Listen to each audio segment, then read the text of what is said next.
Hey guys, tonight, we'll quietly push open a heavy wooden door, its rusted hinges sighing softly, and step into a world that history often speaks of only in hushed tones. By flickering candlelight, through ivy-covered stone corridors, we enter the medieval monastery, a place where you might expect only hymns and whispered prayers, but which, in truth, holds far more secrets than we've ever been told. Beneath that devout silence are stories no textbook ever dared to teach you, so, before you settle in for the night, don't forget to like and subscribe, but only if you truly enjoy wandering through the forgotten corners of the past. And, as always, I'd love to know, where are you listening from? What time is it for you right now? Leave a comment.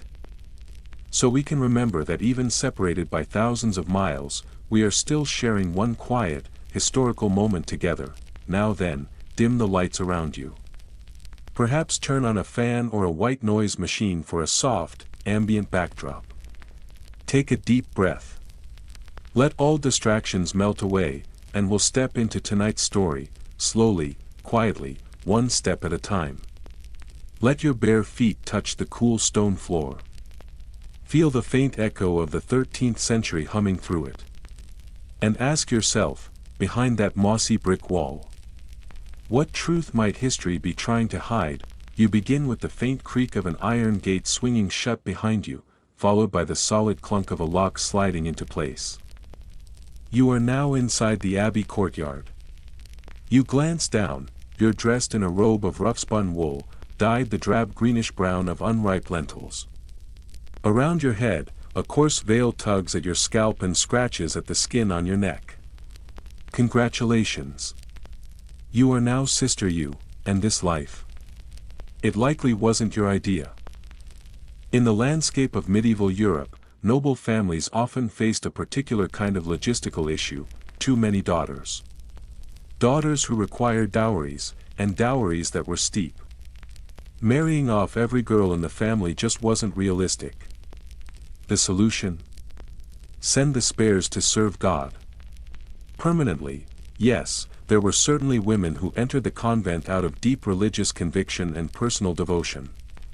But many others were simply placed there, ushered into cloisters by family decisions made long before they understood what was happening. Some were only 12. Others 10. A few as young as 7. Picture being told that your destiny would not include a husband, nor children, nor any kind of worldly freedom. Just obedience, fasting, silence, and an eternity of chanting prayers. All before your baby teeth had even finished falling out. Once inside, daily life is unrelenting. You rise before the sun with a start, your breath a cloud in the morning cold. A bell rings in the chapel tower, calling you to matins. Then come the chores. You feed chickens. You scrub stone floors. You copy texts in a freezing scriptorium, fingers stiff and ink trembling on the page. Meals are plain, bowls of porridge or lentil soup, and are eaten in total silence, save for the readings from Scripture. You are expected to obey without hesitation. To confess your sins, even your thoughts. To deny and suppress every earthly urge and desire, but people remain human. And nuns, despite their vows, were no exception. Here's your first curious detail: some convents brewed their own beer. Not just for internal use, but as a means of supporting the abbey financially. These women were not only pious, they were practical. Barley, hops, and yeast became sacred tools of commerce. Some historians believe that the profits from brewing helped fund unexpected luxuries: rich fabrics from distant lands, imported oils, or elaborately furnished meditation chambers that looked suspiciously indulgent. Contrary to popular belief, convents were not always cut off from the outside world. In fact, they were often more connected than most would imagine. Merchants came to deliver goods. Laborers came to maintain the buildings. Priests visited to offer mass or counsel. Letters passed in and out through trusted hands. And a single glance exchanged across a cloistered garden could spark months of longing, poems slipped under doors, and sometimes, something even more forbidden, of course, some convents operated under strict discipline. Walls high, windows sealed, rules enforced by abbesses with steel resolve and a talent for punishment. But others functioned more like religious salons for the elite. In certain French abbeys, nuns welcomed guests with regularity. They hosted banquets, received music lessons, and even kept pet falcons. Yes, falcons. In such places, the cloister was cloistered only when it had to be. One especially tantalizing story comes from 14th century Germany, where a nun named Adelheid found herself in hot water. Church records show she was reprimanded for owning jewelry, hiding romantic letters, and, most shockingly, maintaining a secret trapdoor beneath her private cell. What lay beneath the floorboards? A lover, according to reports. Some claim he was a local priest. Allegedly, of course. Now, whether such stories are entirely factual remains uncertain. Medieval chroniclers had a flair for drama and often embellished reports to reinforce lessons about virtue and sin. But even if only a portion of the stories are accurate, it's clear that life inside the convent was far from universally pious. Hierarchy also played a role. Not all nuns were treated equally. Choir nuns, who generally came from noble backgrounds, enjoyed privileges, more comfortable rooms, richer food, and access to books. Lay sisters, usually from peasant families, took care of the hard labor. They cooked, cleaned, maintained the gardens, and were rarely taught to read. Naturally, this created tension. In a community built on vows of humility and equality, it stung to see someone else's soup garnished with herbs or mushrooms while yours was just broth, and then comes confession. An essential part of convent life. Nuns were expected to regularly confess every sin, every lapse, every impure thought, every moment of pride or jealousy. These confessions were often made to male priests, seated behind lattices or, in some cases, face to face. Some priests took on the role of spiritual advisor. These relationships could grow intense, and in some troubling cases, they crossed emotional lines. Long hours spent together under the pretense of spiritual guidance often blurred into something else. Think about it. You're young. You're isolated. You're aching from the cold, the rules, the sameness. You don't even know what you believe anymore. And then you catch a glimpse of someone, a tanner's apprentice, maybe, delivering supplies to the kitchen. Suddenly, your thoughts are no longer of heaven, but of escape, warmth, and freedom. Oh, and we can't skip the ghosts. Some convents were said to be haunted. Not by devils or monsters, but by the spirits of former sisters who had broken their vows. These tales weren't just spooky, they served a purpose. They kept young nuns in line. Misbehave, an abbess might whisper, and you'll end up like Sister Gertrude, condemned to wander the crypt forever. In other regions, wayward nuns were believed to return as screeching owls, circling above the dormitories at night. If that sounds strange, remember this: medieval people took omens with deadly seriousness. A candle that flickered at the wrong moment could mean divine punishment. A mouse nibbling on altar bread spelled catastrophe. One sister swore she saw a raven with a human eye flying over the dining hall. Nobody laughed, so now, as you pull a thin wool blanket tighter around your aching shoulders and listen to the soft drip of water from a crack in the ceiling, you begin to understand. Life here isn't only about holiness. It's about endurance. About surviving mentally, spiritually, emotionally, and physically, and in small, hidden ways, some nuns did survive. They coped through creation. They wrote poetry in Latin and in secret dialects. They painted miniature illuminations in the margins of prayer books. They hid messages in psalters. Some kept diaries. Many were confiscated, edited, or destroyed. A few survived, smudged with ink, streaked with tears, pressed with dried herbs, tiny acts of resistance preserved in silence, tomorrow will come, with its bells, its rituals, its work. More prayers. More rules. But tonight, Sister You lies in bed, eyes open, staring at the dark ceiling above. You wonder if the sister in the cell next to yours is awake as well. You wonder if she, too, is dreaming of something else. Somewhere else, and just beyond the convent wall, a single lantern flickers once. Then again. Then disappears. You're still lying on your narrow, straw-filled mattress when the bell tolls again. The sound arrives like a cold blade through the stillness, slicing cleanly through the thick silence of the sleeping hall. It's the second watch of the night. The tone is measured and deliberate, echoing from the distant tower and settling across the stones like a judgment. It does not comfort. It does not soothe.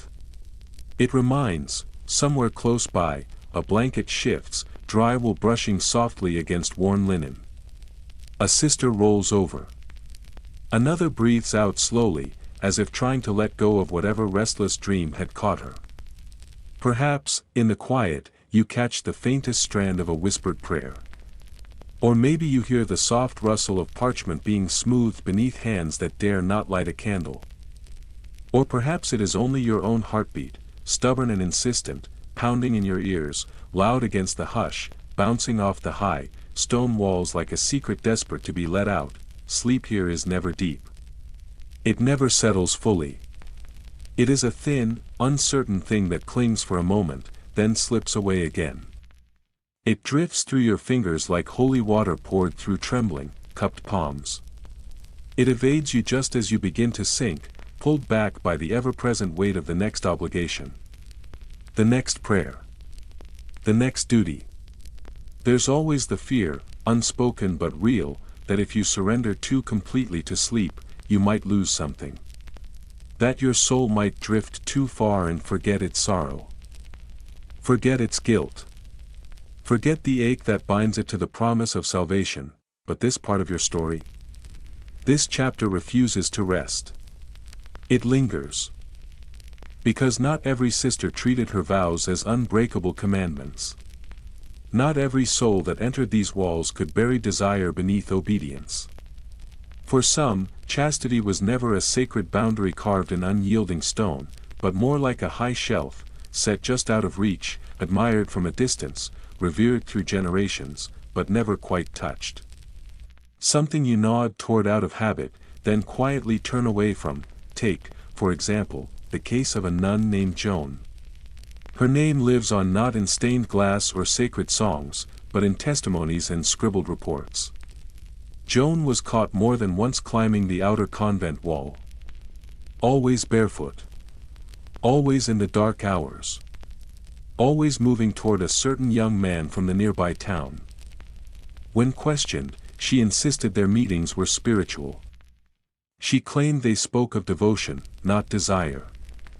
That might have been plausible, if the young man hadn't been found asleep in the henhouse, his shirt undone, belt missing, and reeking faintly of ale.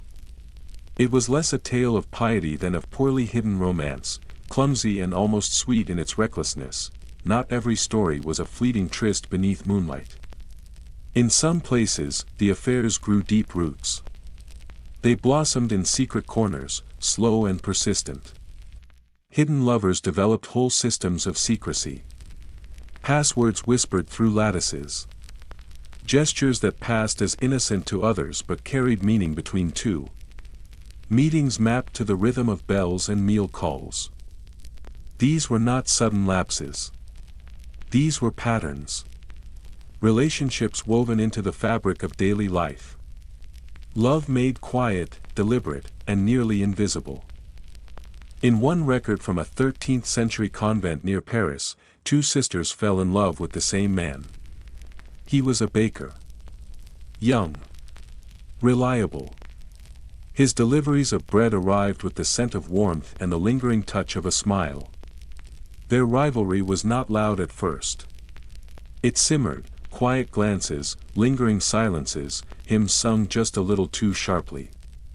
But it could not be contained. It rose. It spilled over. Harsh words were exchanged in the herb garden. Threats were whispered in the refectory. One sister was excommunicated, cast out of the fold. The other was sent away, far from the bustle of feast days and fellowship. She was relocated to a solitary outpost atop a lonely hill, where fog hung low and nothing but silence kept her company. There, she would spend her days with stone, scripture, and regret, and still, under the rules and restrictions, there was beauty. There was poetry. Some nuns, brave enough to let ink bear what their tongues could not, composed verses of longing that danced on the edge of devotion. In the north of Italy, one manuscript speaks of divine thirst, the words carefully inked but uneasy on the page. She writes of the gardens of the almond tree. Perhaps it means paradise. Or perhaps it means the orchard just beyond the scriptorium, where the scribe she watched used to walk in the golden hush of dusk. Modern scholars still argue. Some say it is mysticism. Others say metaphor. Still others hear the pulse of something more human, more immediate, and more forbidden. But whatever the truth, that tension, the line walked between holiness and hunger, is where the power lives. In every verse, the yearning is real. Of course, convents noticed. Not all remained blind. When lines were crossed too boldly, consequences followed. Isolation cells with walls like tombs. Fasts so long the body quivered. Ceremonies of shame, where confessions were dragged into the light, spoken with heads bowed and voices trembling. But the response often depended on power. A novice with wealthy kin or a bishop for an uncle might be gently corrected, her indiscretions labeled as youthful lapses. A poor girl with no name might be expelled. Or worse, sometimes the breach was so complete that even the church could not look away. In a convent near Avignon, a bishop arrived unannounced. What he saw defied belief. Men lounging in the courtyard. Candles glowing behind doors that should have remained shut. Sisters walking freely, laughing. He wrote in his report of a festival of impropriety. The convent nearly closed. Its name became a caution, passed from one diocese to another, whispered not in sermons but behind doors that locked from the inside. After such scandals, procedures were established. Official, cold, and often cruel. Interrogations under the guise of care. Public rituals meant to cleanse but designed to humiliate. In the most extreme cases, rumors speak of iron belts and punishing devices. Whether they truly existed, no one knows for certain. No authenticated relics remain. But the legend was enough. Fear, as always, was a discipline unto itself, and then there were the triangles. One forgotten letter, deep in the archives of a Spanish abbey, speaks in sorrow. A confession written in tight Latin. A sister, in love with a priest, writes of betrayal. He has turned his gaze to another. Her words twist with grief. With rage. With a need to punish. Her final line is ominous: let her drink what I have brewed. What followed is lost. But within weeks, both the priest and the other sister were reassigned. No farewells. No ceremony. The abbey swallowed their absence like a stone dropped into water. Sister Margaretha of Zurich could not vanish so easily. Her name escaped the cloister. Townsfolk knew it. They gossiped freely. She had, they claimed, 3 lovers. Not one after the other. All at once. She scheduled them as if they were sacred duties, one for each holy day. When she was found out, she was locked in a stone cellar for 40 days. Her meals were only bread and water. Yet, the moment she was released, she managed to send word to one of them. Her defiance remained. Her spirit, though punished, had not broken, so why take the risk? Why court punishment? Because the body does not surrender easily. Because silence is not always peace. Because affection, though forbidden, often feels more honest than the rigid, joyless piety demanded. Because repetition wears down even the most devout heart, every day echoes the one before. The same dry bread. The same low hymns. The same endless sweep of cold stone underfoot. So when a carpenter with calloused hands and kind eyes arrives to fix the gate, it is not just wood that shifts. Something in the air changes too. Rules crack. A barrier breaks. Something softens, and always, there were ways to maneuver. A sister might volunteer to sweep the guest hall, knowing who passes through. Another might offer to manage the convent's accounts, which required messages sent and received. Still another might tend to herbs, exchanging both medicine and stories with a local healer. These were not full-blown affairs. But they were small rebellions. Acts of defiance wrapped in the veil of duty. Eventually, someone would falter. A hidden note found in a psalter. A murmured name overheard. Footprints appearing in places they should not be. The punishments varied. A quiet relocation. A harsh lecture. A cold turning of backs. Sometimes just silence. Some abbesses chose ceremony. Others chose forgetting, and that is when the truth becomes clear: the convent was never one thing. It was not a single, unwavering idea. It was a patchwork of contradiction. A place of prayer, and of longing. A house of rules, and of secrets. It was meant to be a haven, set apart. But it mirrored the world outside, flickering through candlelight and whispered songs, and with that, the weight returns. The wind brushes the colored glass above your cot. Soft as breath. The candle beside you flickers once, then dies. You lie in the dark, eyes open, thoughts drifting. You wonder how many other sisters lie awake at this hour, tracing invisible letters on coarse sheets. How many imagine conversations they'll never speak. How many wait? For morning. For release. For something beyond this, because here, in this cloistered world, vows are bound in silence, but the heart still speaks. And it does not speak quietly. By now, you've learned that silence inside these walls isn't always holy. It's also practical, particularly when there's sneaking involved and eyes that must be avoided. You rise early again. The sky is still bruised with the last shades of night, and the air carries the chill of stone floors and closed chambers. You slip into your habit before the bell rings, not because of some rush of devotion, not out of reverence or spiritual urgency, but simply because today, you've been assigned to cleaning duty in the West Cloister. And the West Cloister happens to contain that peculiar corridor. The narrow one that curves unnaturally and bears, halfway down, a strange dent in the wall. A dent that seems to imply the presence of something that used to be there. Something like a door. Or perhaps something that still is, because here's the thing: medieval convents weren't only complex in their religious rituals or social hierarchies. They were also, quite literally, mazes of clever design and purposeful deception. Architecturally speaking, many were full of secrets, some were built with the severity of fortresses. Their walls stood high and unyielding, their exits few and far between, as if the very architecture served as a second vow.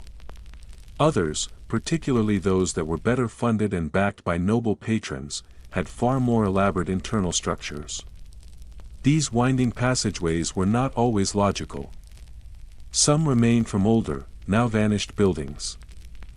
Some were added to create divisions between classes of nuns, the choir sisters from the lay sisters, the noble-born from the lowly.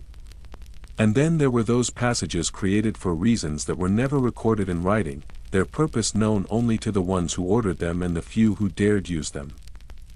In one particularly vivid case from 15th century Verona, records detail an investigation into a hidden door discovered in the abbess's private chambers. This door, when opened, led to a series of descending tunnels and ladders that eventually connected to the neighboring rectory. The official explanation was straightforward enough. It was said to be a fire escape, an emergency exit for use in times of danger. Yet the unofficial tale, the one passed in whispers from mouth to ear in smoky taverns and inked cautiously into the margins of church records, spoke of something altogether different. They said the abbess had been seen slipping through the tunnel with a young cleric, entering late at night and reappearing just before the morning bells. And not once, but over and over, for the span of many quiet months, that, remarkably, is not even the most extraordinary example. In a convent in Ghent, renovations uncovered a trapdoor hidden beneath the chapel altar. When lifted, it revealed a narrow spiral staircase that wound downward into a small, carefully constructed chamber. There, amidst dust and cobwebs, were found cushions worn from use, melted candle stubs, and, most curious of all, 2 pewter goblets resting side by side.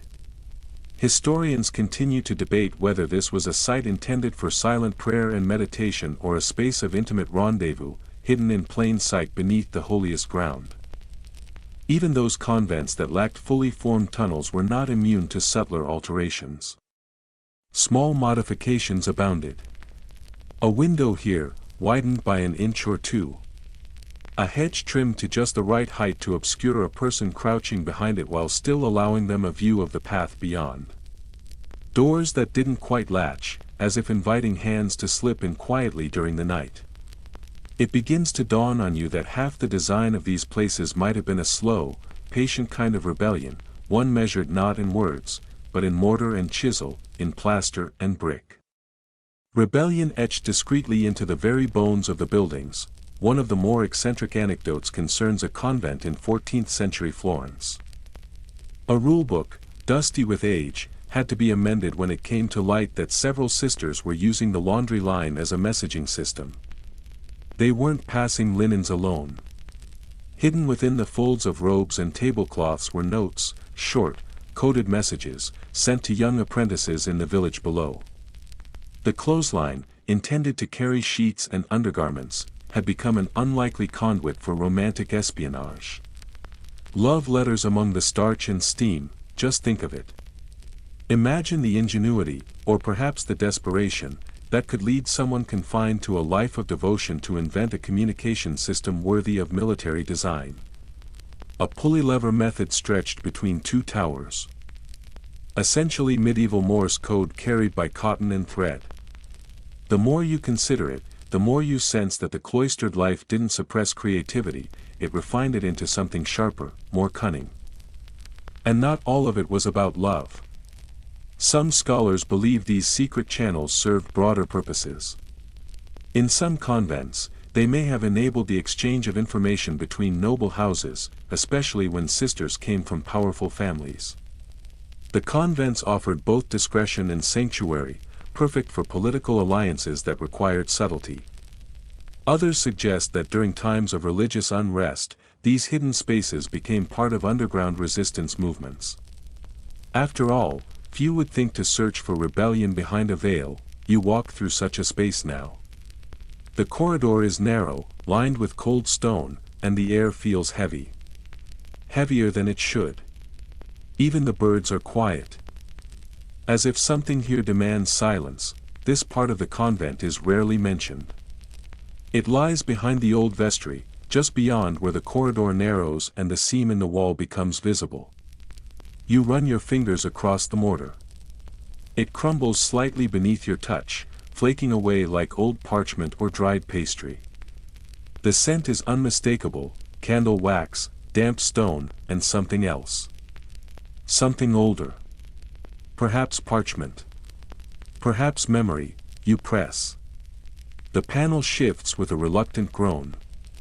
A creak echoes into the quiet, and a sliver of blackness opens before you. Not a room.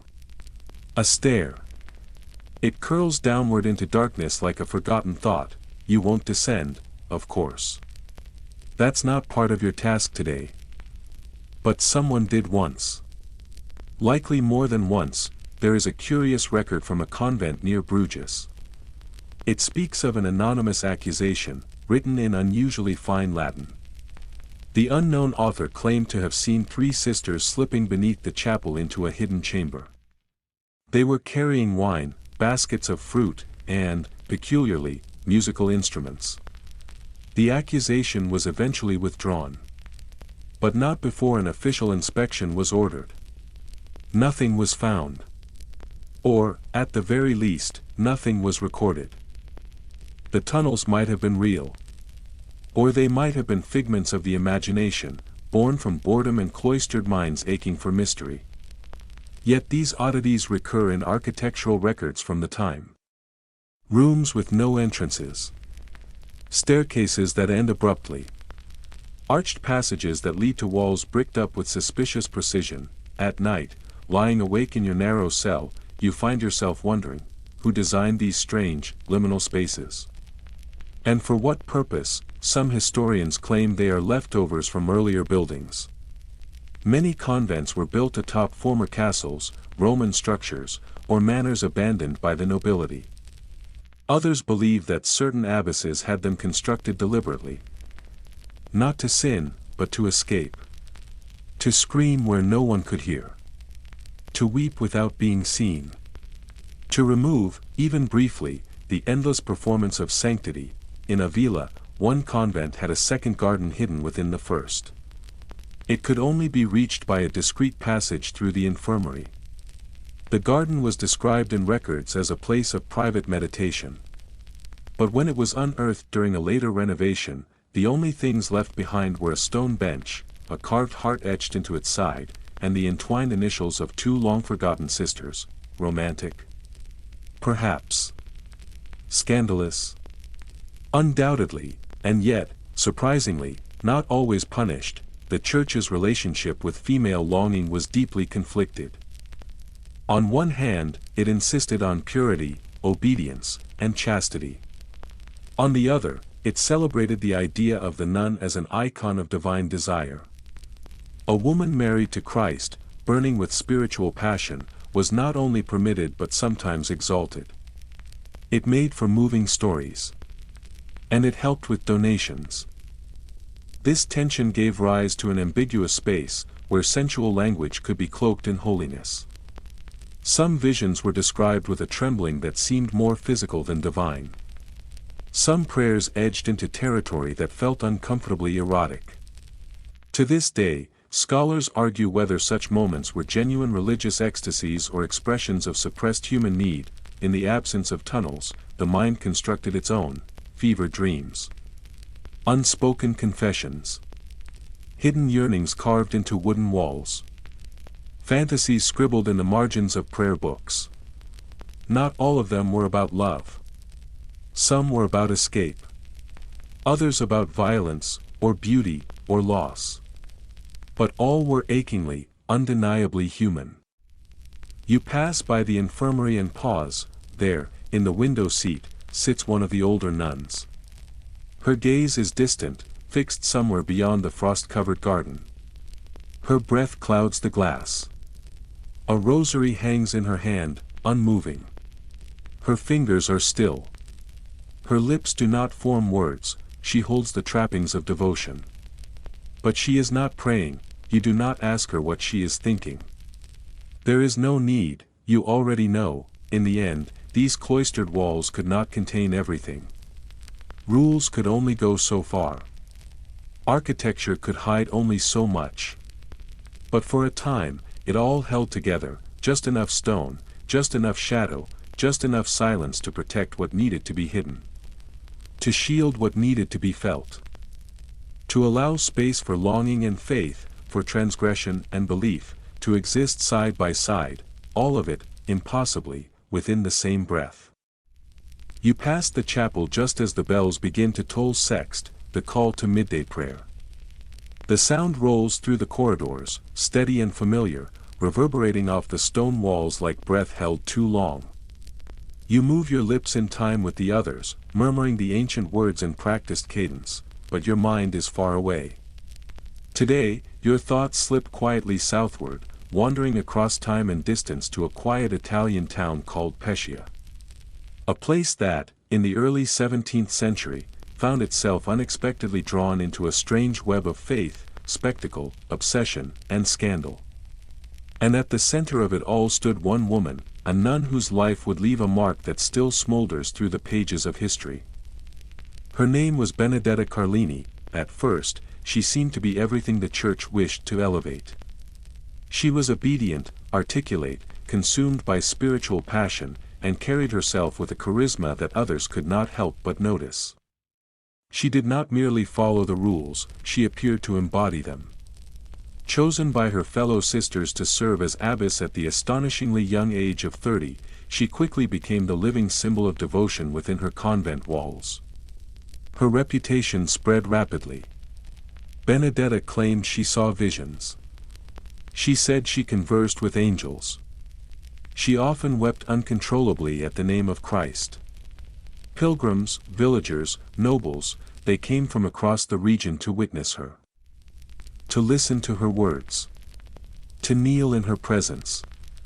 To feel, if only briefly, the glow of holiness, but behind that veil of sanctity, behind the lace and linen and solemn prayers, something entirely different had begun to take shape.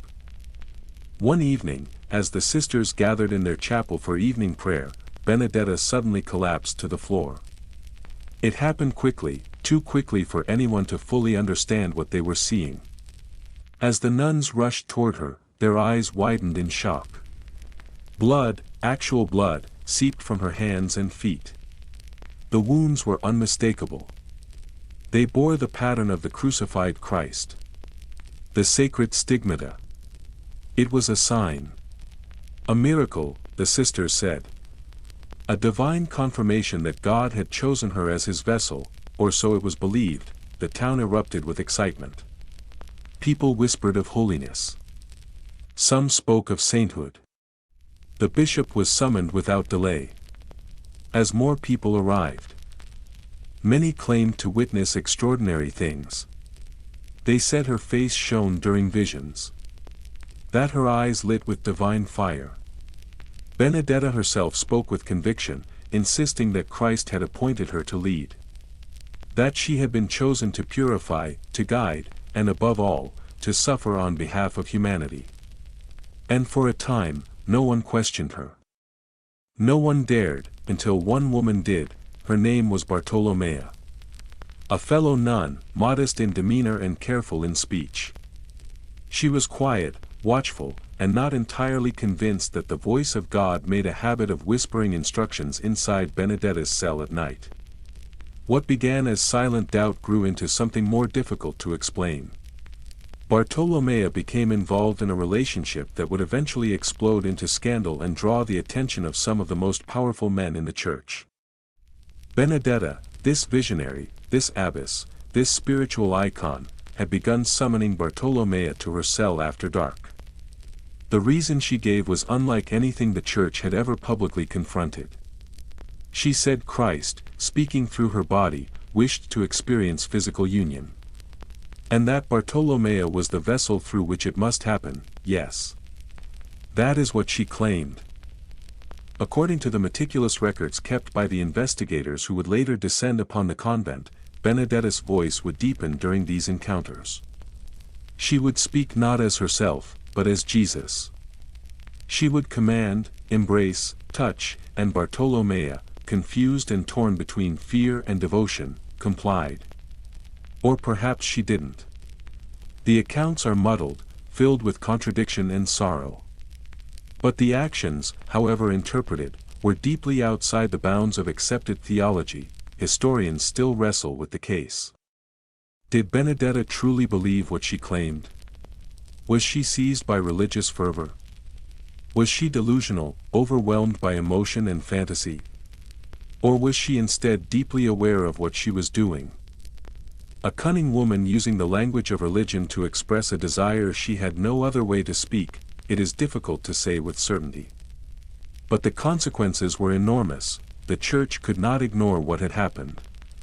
A scandal of this nature, unfolding not in secret corners but in a respected convent, was dangerous. Investigators arrived, cloaked in the authority of Rome. They combed through Benedetta's writings. They examined her stigmata. They questioned her visions and her motives. Eventually, she was stripped of her title, removed from leadership, and confined within the very convent she had once ruled. There she would remain, under watchful eyes, until her death many years later. As for Bartolomea, her fate was far more ambiguous. After the scandal broke, she disappeared from the records. Her name vanished, her story silenced. No one knows what became of her. She might have fled. She might have been moved. She might have lived the rest of her life behind those same walls, quietly and alone. Over time, the story of Benedetta faded from public memory. What was once fire became ash. Her name lingered only as a footnote, buried deep in the archives of the Vatican. But centuries later, her tale was rediscovered. A forgotten document surfaced, detailed, complex, filled with contradictions and haunted by longing. It described a relationship both terrifying and tender. A story of one woman who dared to merge the sacred and the carnal in ways that history had no language to fully describe. It remains one of the only known cases in which a nun claimed to impersonate Christ during an intimate affair with another woman. An event so rare it might seem singular. And yet, it symbolized something more than itself. It represented the tension, the repression, and the yearning that ran like an undercurrent through many convent lives, and Benedetta was far from alone. During the medieval and early modern periods, convents were fertile ground for a phenomenon modern scholars sometimes refer to as competitive mysticism. Within those stone walls, among the routines of prayer and silence, arose sudden eruptions of the miraculous. Nuns reported visions. Some claimed divine ecstasy. Others said they had heard voices or seen angels. A few went further. They said they levitated. That they glowed in candlelight. That they bled without injury. Whether these events truly occurred, or were exaggerated, or imagined entirely, remains part of the mystery. Why did these claims flourish? Because mysticism brought influence. A nun who could speak with the divine could not easily be dismissed. She attracted pilgrims. Donations followed. Her voice carried weight, even beyond the convent. She might advise noblewomen. She might receive letters from bishops. She might be regarded as holy, even while alive. In a world where women's authority was strictly limited, the mystic offered an exception. And yet, it was a fragile position. Because the difference between prophet and heretic could vanish with a single phrase, consider the case of Maria de la Visitation, a 16th-century Spanish nun who claimed to experience miraculous bleeding every Friday. Her convent became a site of pilgrimage. Monks knelt. Pilgrims cried. But one skeptical sister paid attention and noticed something unusual in Maria's habit. A hidden blade, sewn carefully into her sleeve. Whether Maria had harmed herself out of delusion or ambition is unclear. But the result was the same. She was exiled, her fall from grace as dramatic as her rise. Not every mystic sought deception. Some were quiet visionaries, truly devoted, whose experiences nevertheless unsettled the Church. Hildegard of Bingen, now canonized and celebrated, spent much of her life walking a fine line. She wrote music, theology, even plays. She criticized bishops. She claimed visions, yes, but she presented them with careful language and deep humility. She played the game well. Others were not so fortunate. A nun named Joan, from the north of France, once recorded a vision in which God appeared in the form of a woman. That alone was enough to end her theological career. Her writings were destroyed. She was reassigned, her voice removed from the conversation. You begin to understand something more profound. These nuns were not only mystics. They were thinkers, writers, political actors. Sometimes they were deceivers, yes, or seductresses, or manipulators, but they were also women who reached beyond the walls imposed upon them. Their thoughts challenged authority. Their spirits resisted silence, and their bodies? Their bodies became battlegrounds of expression. When you are told that your flesh is sacred, but denied the freedom to feel touch, warmth, desire. When your skin is cloaked but never your hunger, eventually, something within breaks. Sometimes that break is quiet. Sometimes it burns, sometimes it turns itself to flame, later. Alone in your cell, you find yourself thinking of Benedetta. Not the visionary. Not the abbess. But the woman. The woman who lay awake in the dark, not prophesying, not bleeding, but simply breathing. Wondering what it meant. Wondering whether she had gone too far, or not nearly far enough.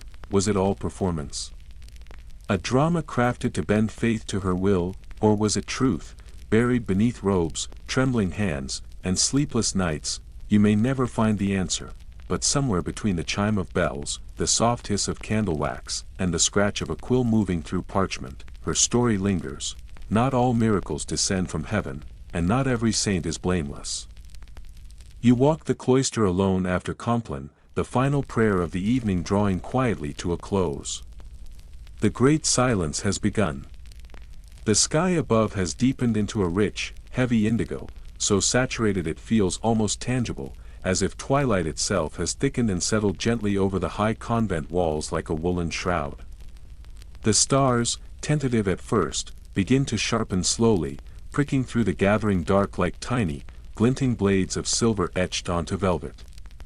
The moon hangs low tonight, round and pale, casting long, unwavering shadows between the stone columns of the colonnade. The cool light transforms every carved figure and saintly statue into something more than mere marble. They seem to breathe in the stillness. They seem to watch. Their chiseled eyes follow you, or so it feels, as you pass through their midst. Silent witnesses. Eternal observers. Unmoving, but not unaware, far off, somewhere beyond the thick enclosing walls and the cold iron gates, a dog begins to bark. The sound is faint yet sharp, a small rupture in the heavy hush. It is a reminder that there is still a world beyond this enclosure. A world that continues whether or not you are part of it. A world where the streets are crooked and uneven, where doorways glow with the warmth of hearths, and where laughter spills out into alleys with no concern for silence. A world with meat on plates. Fabric that does not itch the skin, and garments not made for uniformity. A world that wakes and sleeps without the tolling of bells. A world that does not chant psalms before the sun even rises. A world that does not whisper its guilt into dark wooden booths or count its grace in Latin syllables spoken through clenched teeth.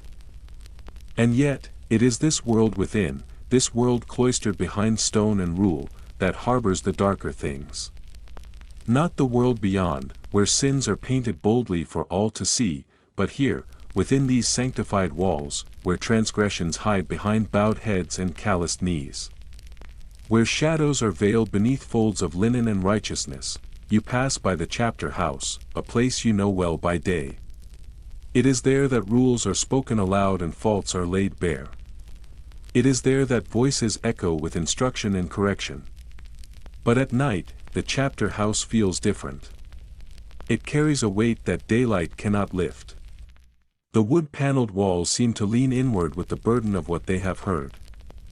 The air grows heavier as you near. Behind the altar cloths and the polished lecterns, behind the brass locks and the carved drawers, are kept the parchment scrolls and ledgers few are ever permitted to see. These are not sacred texts. They are not gospels or psalms or sermons meant to be preached. These are records. Cold, quiet, administrative accounts. Incident reports.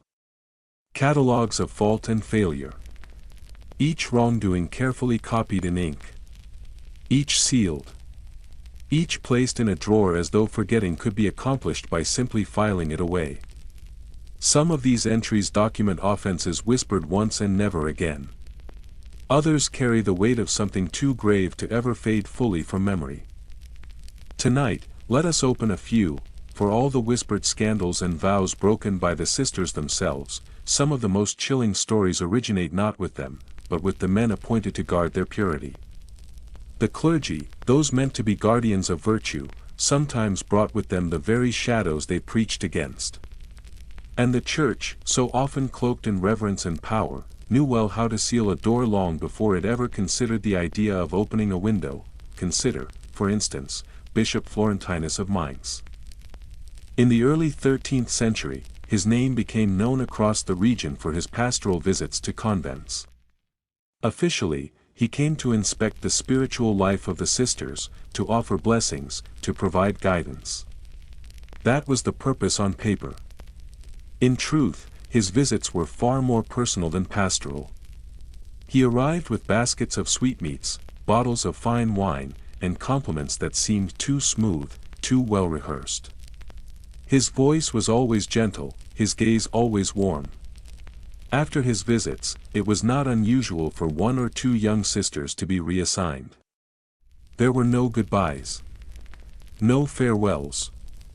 They simply disappeared, transferred without explanation, erased from the daily rhythm as though they had never been there. Years later, one of those sisters, now old, now broken, confessed in a whisper to a parish priest. She said she had once been summoned to the bishop's guest quarters for spiritual counsel. She remembered entering the room. She remembered the candlelight. But little else. When she awoke, her veil was crooked, and time had slipped through her fingers. No discipline followed. No questions were asked. No action taken. Bishop Florentinus was later elevated to a higher seat. It was in response to such events that some convents began to keep their own hidden records. Quiet ledgers never shared beyond the walls. One such book was discovered centuries later, tucked behind a false wall in a Belgian abbey. Inside were more than 40 entries, each spanning 2 decades. The ink was pale. The handwriting faint. Each line marked only by a date, a title, and a single repeated word. Silencio. Silence. One entry reads, Feast of Saint Agnes. Father Renatus again. Sister Lucia wept at Matins. What do these words mean? Historians debate it still. Were they evidence of abuse? Were they subtle notations of spiritual distress? Were they coded attempts to document harm when no direct accusation was safe? We do not know. But once the pattern is seen, it cannot be easily forgotten. Then there is the case of Abbess Agnes of Montreuil. She was a commanding figure, respected and even admired. Under her leadership, the convent flourished. Books were copied with care. Young girls were given an education. A library emerged like a miracle within stone walls. Women studied scripture with intelligence and conviction. But when Agnes refused to hand over financial control of her abbey to the local bishop, everything changed. A single act of resistance was enough. She was accused of immodest conduct. There was no trial. No inquiry. No chance to defend herself. She was removed without warning, sent into exile. Her writings were seized and destroyed. Her name was scratched from the abbey's records and replaced with a red X. The church has not only buried tales of lust and shame. It has buried challenges to its order. The Inquisition was not created for witches alone. It was forged as a tool to enforce silence. A tool to preserve power, especially when the voice challenging that power belonged to a veiled woman. Another case, the visitation of the convent at Rouen in the year 1478, whispers spread that the abbess had offered shelter to a noblewoman wanted by the king. The church responded not with inquiry, but with force. A papal envoy arrived with soldiers. They tore through the convent like a storm. Private letters were seized. Beds were overturned. Cells were searched. The sisters were accused of heresy through association. 19 were scattered to far-off houses. 3 were never seen again. The abbess vanished without record, her fate unknown. The church released a single sentence to explain it all: the sisters have entered a deeper form of seclusion. It was a clean sentence. A closed door. A message not to ask, but people always asked. Monks passed stories between cloisters. Pilgrims whispered at shrines. The laity, those who lit candles and knelt with hope in their hearts, began to wonder. If these women were brides of Christ, why did their confessions become weapons? If the bishops were meant to protect, why did their visits bring silence, not safety? Some abuses were not dramatic. Not even visible. Some crept in slowly, without noise. The rot of favoritism. The quiet reallocation of funds from prayers to luxury. In one northern Italian convent, built to house penitent women, noble families began to send their daughters with generous endowments. These daughters lived in comfort. They slept on silk sheets. They ate imported fruits. They received private instruction. Meanwhile, the true penitents, the widows and the wronged, scrubbed floors and washed linens. They lived in the same robes. But everyone knew who held power, no one wanted to speak of it. To ask questions was to invite danger.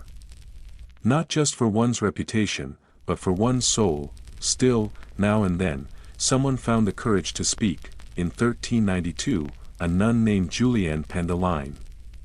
Only one, if this is Christ's body, then why do the lips of his bride bear bruises? She did not sign her name. The letter bore no seal. It was found years later, buried among a bishop's neglected papers. Her fate is unknown. Her voice, like so many others, was filed away. You return to your cell. You pass a crucifix affixed to the stairwell. Tonight, Christ does not look holy. He does not look angry. He looks tired. His face is not triumphant. It is not judging. It is weary. You wonder how many cries for help were spoken beneath that face. How many desperate prayers were mistaken for devotion. How many screams were never heard at all, and in that moment, beneath the flickering light of your candle, something becomes clear. The Church did not bury these stories to protect morality. It buried them to protect itself. Not just a building, but a structure. A system where obedience was prized above truth. Where silence was equated with holiness. Where any woman who dared to speak too clearly, too boldly, too honestly, became a threat. You lie back on your cot. The straw beneath you shifts and crunches. The ceiling above, made of stone, is unchanging. Cold, and somewhere, in a monastery you will never see, a cabinet remains locked. Inside, the ledger lies untouched. The ink has faded. The vellum has aged. But the stories endure, because stone remembers, and so do whispers. The morning arrives gently, ushered in with the rustle of skirts brushing stone floors and the soft, rhythmic murmur of Latin prayers drifting upward like mist. You kneel in the chapel alongside the others, your hands folded neatly, your lips forming the familiar syllables of the Psalms. The cadence of the verses rises and falls, steady as breath, but your mind begins to drift, slipping through the cracks in the liturgy. Not toward the old scandals, not yet. This time, your thoughts wander elsewhere, toward something stranger, quieter, but no less charged, because beneath the layers of whispered confessions and forbidden desires, there existed another kind of intimacy. One that did not unfold behind locked doors or in hidden corners, but in plain view. In sanctified spaces. Before God, or so it seemed. A kind of closeness that hovered somewhere between holy reverence and human hunger, spiritual ecstasy. The term sounds harmless, almost serene. A soul lifted skyward. A heart overwhelmed by divine light. A rapturous moment in which a nun, trembling with the nearness of God, loses herself in the immensity of grace. But that is not always how it appeared to those who witnessed it. And not always how it felt to those who endured it. Picture this, a chapel aglow with flickering candlelight, shadows dancing across stone walls. A young sister kneeling at the front, her posture reverent, her eyes closed in concentration. At first, she is still. Then, her shoulders begin to tremble. Her breathing quickens. Her face flushes with a rush of emotion. She gasps, mouth half open, and utters a sound that is neither word nor cry, something caught between a plea and a moan. The other nuns look sideways. Some drop their gaze. Some freeze. No one speaks. Is she being visited by God? Or is something else moving through her? These moments were not isolated. They appear again and again in convent records, scribbled into margins or quietly tucked into logs. Nuns collapsing mid-prayer. Sisters who claimed they could hear angels whispering in their ears. Women who spoke in languages no one could verify, eyes wide with something that looked like awe, or fear, or both. Many described what followed as a kind of aftermath, an aching, an emptiness, a sense of having been touched by something too vast to name. One mystic nun wrote that Christ pierced her heart with a golden arrow of love and left her aching with divine hunger. Her writings were copied, passed among the faithful as examples of pious devotion. But if you read them closely, the tone begins to blur. The language leans more toward yearning than doctrine. The imagery feels more like poetry than liturgy. Another sister once confessed to feeling the mouth of God upon hers. When the abbess found out, she was reprimanded, told to temper her metaphors and remember her vows. Scholars have long debated these ecstatic episodes. Some believe they were genuine spiritual experiences, others think they were psychosomatic reactions to extreme isolation and repression.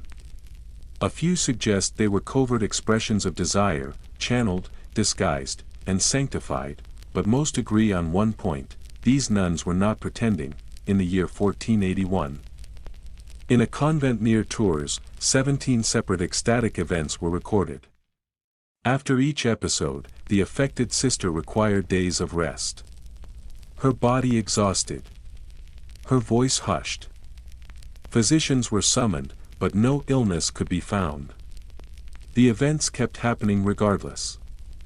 Often, they followed strict fasting, hours of chanting, or long periods of solitary contemplation. The pattern was undeniable. That same convent included one particularly curious entry: a nun was reportedly seen in 2 places at once, in the choir and in the garden, both at the same moment. Those who were skeptical called it a mistake. Those who believed called it a miracle. The abbess said nothing. Not all mystics waited for ecstasy to come unbidden. Some pursued it deliberately, with quiet discipline. They isolated themselves. Refused food. Refused comfort. Trained their minds to focus only on the divine. One nameless sister, her identity lost to time, left behind more than 100 pages of detailed instruction. She described the stages of surrender. The loosening of the body from the flesh. The opening of the spirit like a vessel. Her words were cloaked in pious terms, but the undertone was more intimate than ascetic, and in some cases, the difference between devotion and desire was as thin as the veil covering their faces. Hildegard of Bingen, now revered as a saint, filled her writings with vivid descriptions of holy visions. She wrote of being ravished by the Spirit and of collapsing beneath the weight of divine light. Even her most ardent followers acknowledged that her words stirred something deeper than reverence. Not everyone felt inspired. Some clergy members, particularly those outside the convent walls, began to murmur among themselves. Was this truly the voice of God? Or a theater of longing? Was it sanctity they were witnessing? Or something closer to seduction? Consider the case of Sister Veronica of Naples. She insisted that Christ visited her each night, not in distant visions, but in dreams so visceral she awoke with aching limbs and bruised skin. She told her confessor that Christ spoke as a man speaks to his beloved. When asked to explain, she simply replied, "Would a bride not welcome her groom?" The church did not find her answer amusing. Her visions were deemed inappropriate. Her writings were seized. Her cell was stripped of windows. She spent her final years alone, in darkness, but here lies the contradiction. despite the unease, despite the private doubts of priests and bishops, the Church often permitted these experiences to unfold. In fact, it encouraged them, so long as they remained vague. So long as the metaphors danced just shy of the forbidden. Because ecstatic nuns attracted pilgrims. Pilgrims brought offerings. Miracles brought legitimacy. And the rapture, when painted in the right light, became profitable. One abbey even hung a painting of its most famous mystic. She was shown mid-trance, her mouth parted. Her eyes turned heavenward. It was said to inspire holy longing. A bishop from Prague once stood before it in silence for nearly an hour. When he left, he made a generous donation and said nothing of what he felt. Not every mystic was rewarded, some were erased. You may recall the name Sister Jean, whispered earlier. Her words carried weight among the sisters. Too much weight. Her vision circulated quietly, then hungrily. Other nuns began copying her phrases into their own prayers.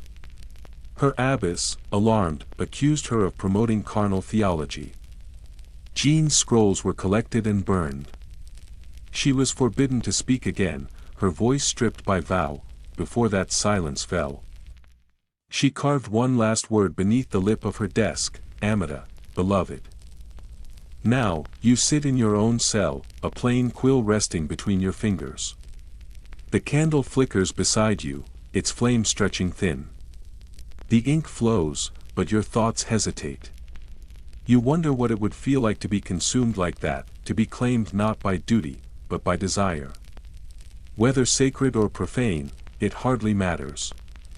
The longing is the same. To be held. To be known. To vanish into something so complete that the rest of the world fades into ash and air.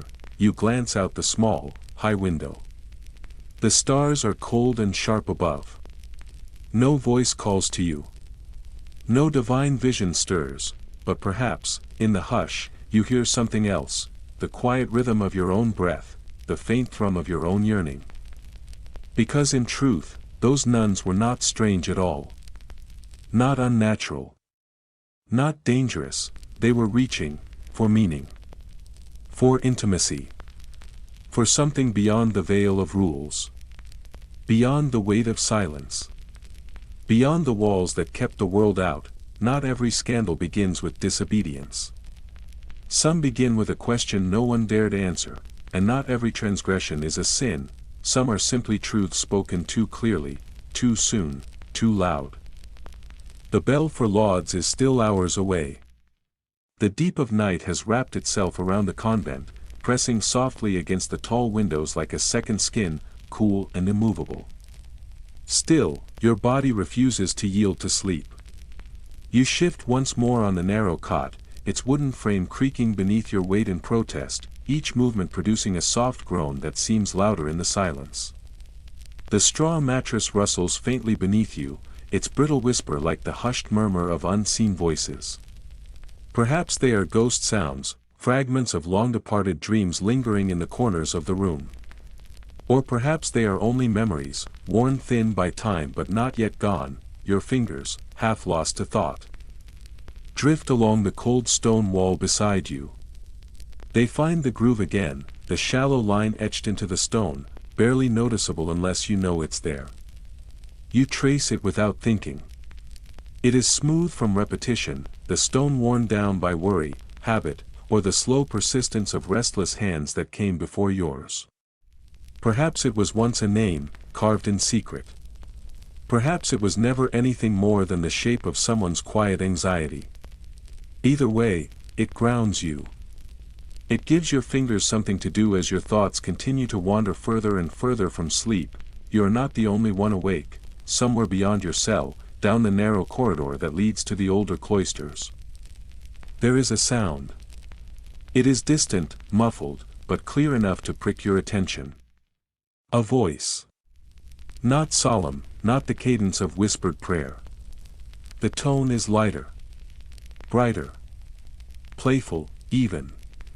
There is a breath of laughter, low and brief, and then the soft sound of fabric moving, as though someone is adjusting a habit or stepping out of one entirely. Silence follows for a heartbeat, then the quiet thud of a wooden door closing. Not slammed, but final enough to leave no doubt. The moment has ended. Whatever it was, whoever it involved, it has passed for now. Your thoughts begin to drift toward the chapel. Not the altar or the choir loft, but the wooden lattice. The divider that separates the cloistered sisters from the nave. A threshold both physical and symbolic. It is where the outside world touches the edge of the sacred. Where the priest sits in his stall, waiting to hear sins through carved wood.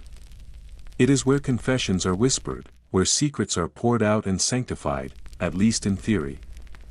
Through that lattice, voices pass like wind through leaves, shaped by candlelight and filtered air. Some confessions are ordinary. Some are desperate. And some are far too vivid to be purely spiritual, because behind that grating, not every whispered word is meant for God alone. In the complex and often uncomfortable space of a medieval convent, the presence of a confessor was both necessary and dangerous. These men were assigned from beyond the walls, chosen by ecclesiastical authorities, not by the sisters themselves. Sometimes they were seasoned priests, but often they were young, only recently ordained, and barely older than the women they were guiding. A few were humble and sincere. Many were not. The role gave them great power, power over the conscience, the soul, and in some cases, the body. They could absolve. They could condemn. And in the shadows of the lattice, in the subtle intimacy of whispered exchanges, some learned how to use that power in ways not taught by Scripture. There is a passage in a 15th-century clerical guidebook, hidden between discussions of ritual and penance, titled simply, "On the Appropriate Tone of Interrogation Concerning Carnal Sin." It cautions confessors not to linger on details of impure thoughts. The warning is clear. The danger, the text implies, is not just for the penitent. If the priest is not careful, he too might be tempted. But the very inclusion of this warning suggests a deeper truth. Many did linger. Some pressed for details. And a few turned confession into something darker. There are records, faint but persistent. Letters. Fragments of personal journals. Annotations scrawled in the margins of monastic logs. They speak of sisters being asked to describe dreams in unsettling detail. Of being questioned repeatedly on fleeting thoughts, encouraged to speak of imagined touches, forbidden longings. Always under the pretense of cleansing. Always framed as spiritual discipline. But the reality was a transaction shaped by dominance and cloaked in piety. In certain convents, the pattern became routine. Confessions moved from the chapel to private rooms. Sessions lengthened. The line between absolution and interrogation blurred until it was no longer visible. Some sisters began to dread confession not because of their sins, but because of the priest himself. The air in those rooms grew heavy with shame. Not repentance, there are names that remain. One in particular stands out. Father Albinus of Ghent, assigned to a convent housing 27 sisters, quickly altered the way confessions were handled. The chapel, he claimed, was too echoing, too public. His study would be more appropriate. There, under the gaze of his icons and behind a door that never quite shut properly, he met with each sister alone. Within a year, 3 nuns were sent away. Their departures were quiet. Their files noted only vague phrases, melancholia, unsteadiness, emotional strain. But one left behind a hurried note addressed to a cousin in the countryside. It read, "I now fear the daylight most, for that is when the shadows speak Scripture." Nothing came of it. Father Albinus was not reprimanded. He was reassigned. In fact, he rose in rank. The church made no inquiries. The abuse was not always physical. It was often slower, more insidious. Some priests told the sisters their bodies were corrupt by nature. That every thought was evidence of a sinful soul. That every blush, every sigh, every hesitation proved guilt. Then, with slow voices and solemn eyes, they would demand full confession. Complete detail.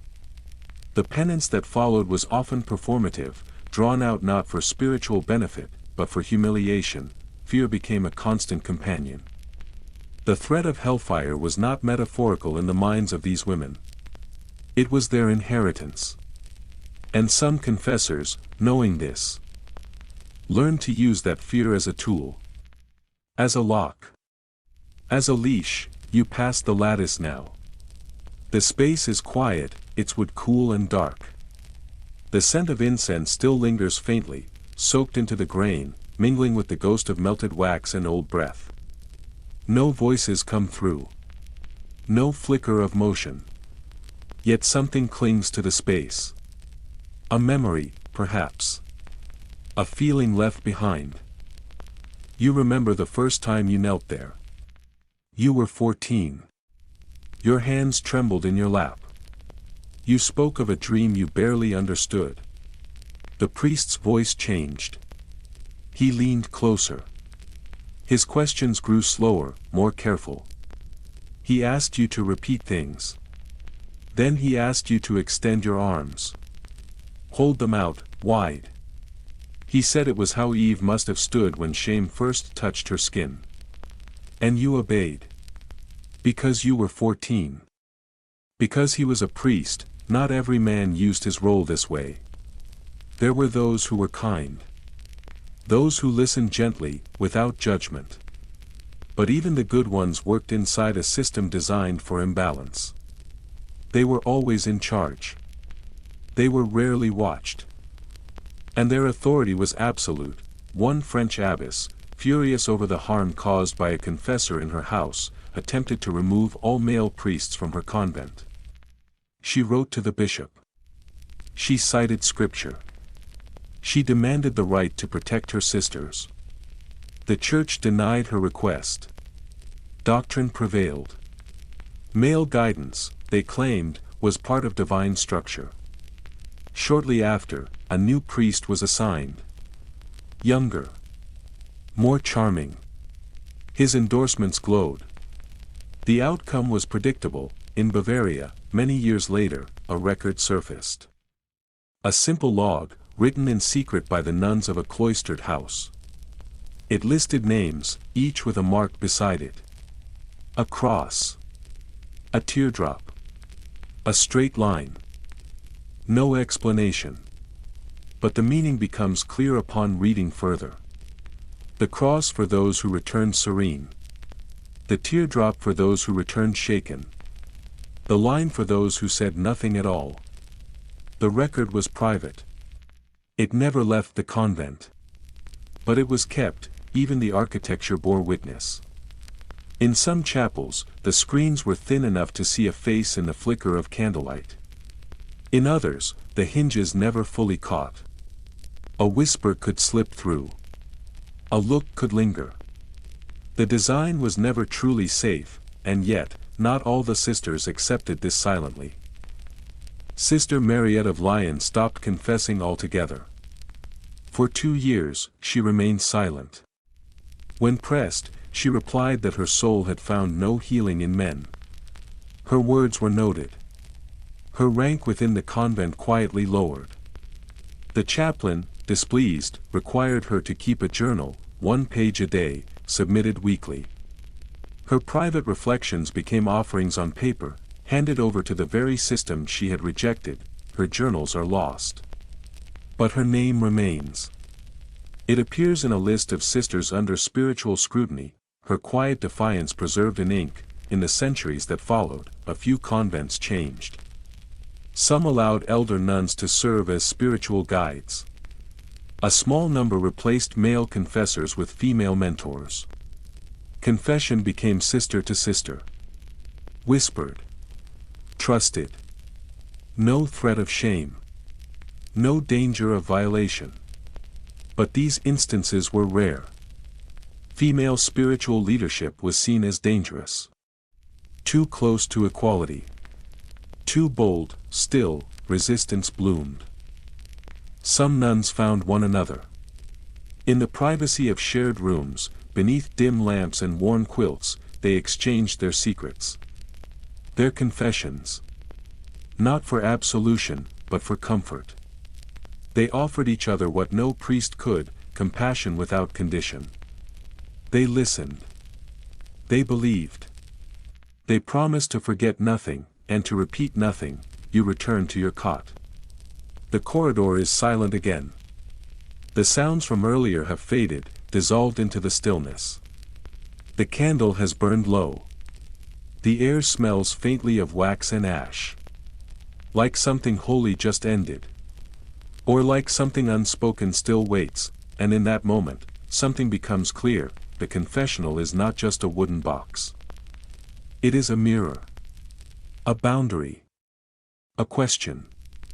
It reflects who you are, but also who they want you to be. Sometimes it shows you your sin. Sometimes, it reveals someone else's.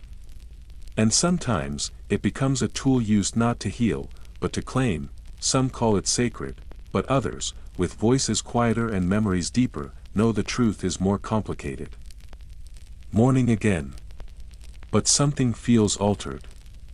Not broken, not entirely unfamiliar, but gently displaced, like a painting slightly askew on a wall that has stood untouched for years. The first rays of daylight filter in through the high convent windows, muted by an unseen mist, as if the sun itself hesitates, unsure whether it is welcome. The light lies diffused and cautious, resting on the worn stone floors like breath caught in a moment of indecision. The air carries a strange weight, one that is difficult to define, hovering somewhere between softness and pressure. It seems to press gently against your skin, like a memory you cannot place, or a secret that refuses to surface, outside. The courtyard stones glisten with a fine sheen of moisture. Fog clings to each surface like a second skin, veiling every corner in a damp, silver hush.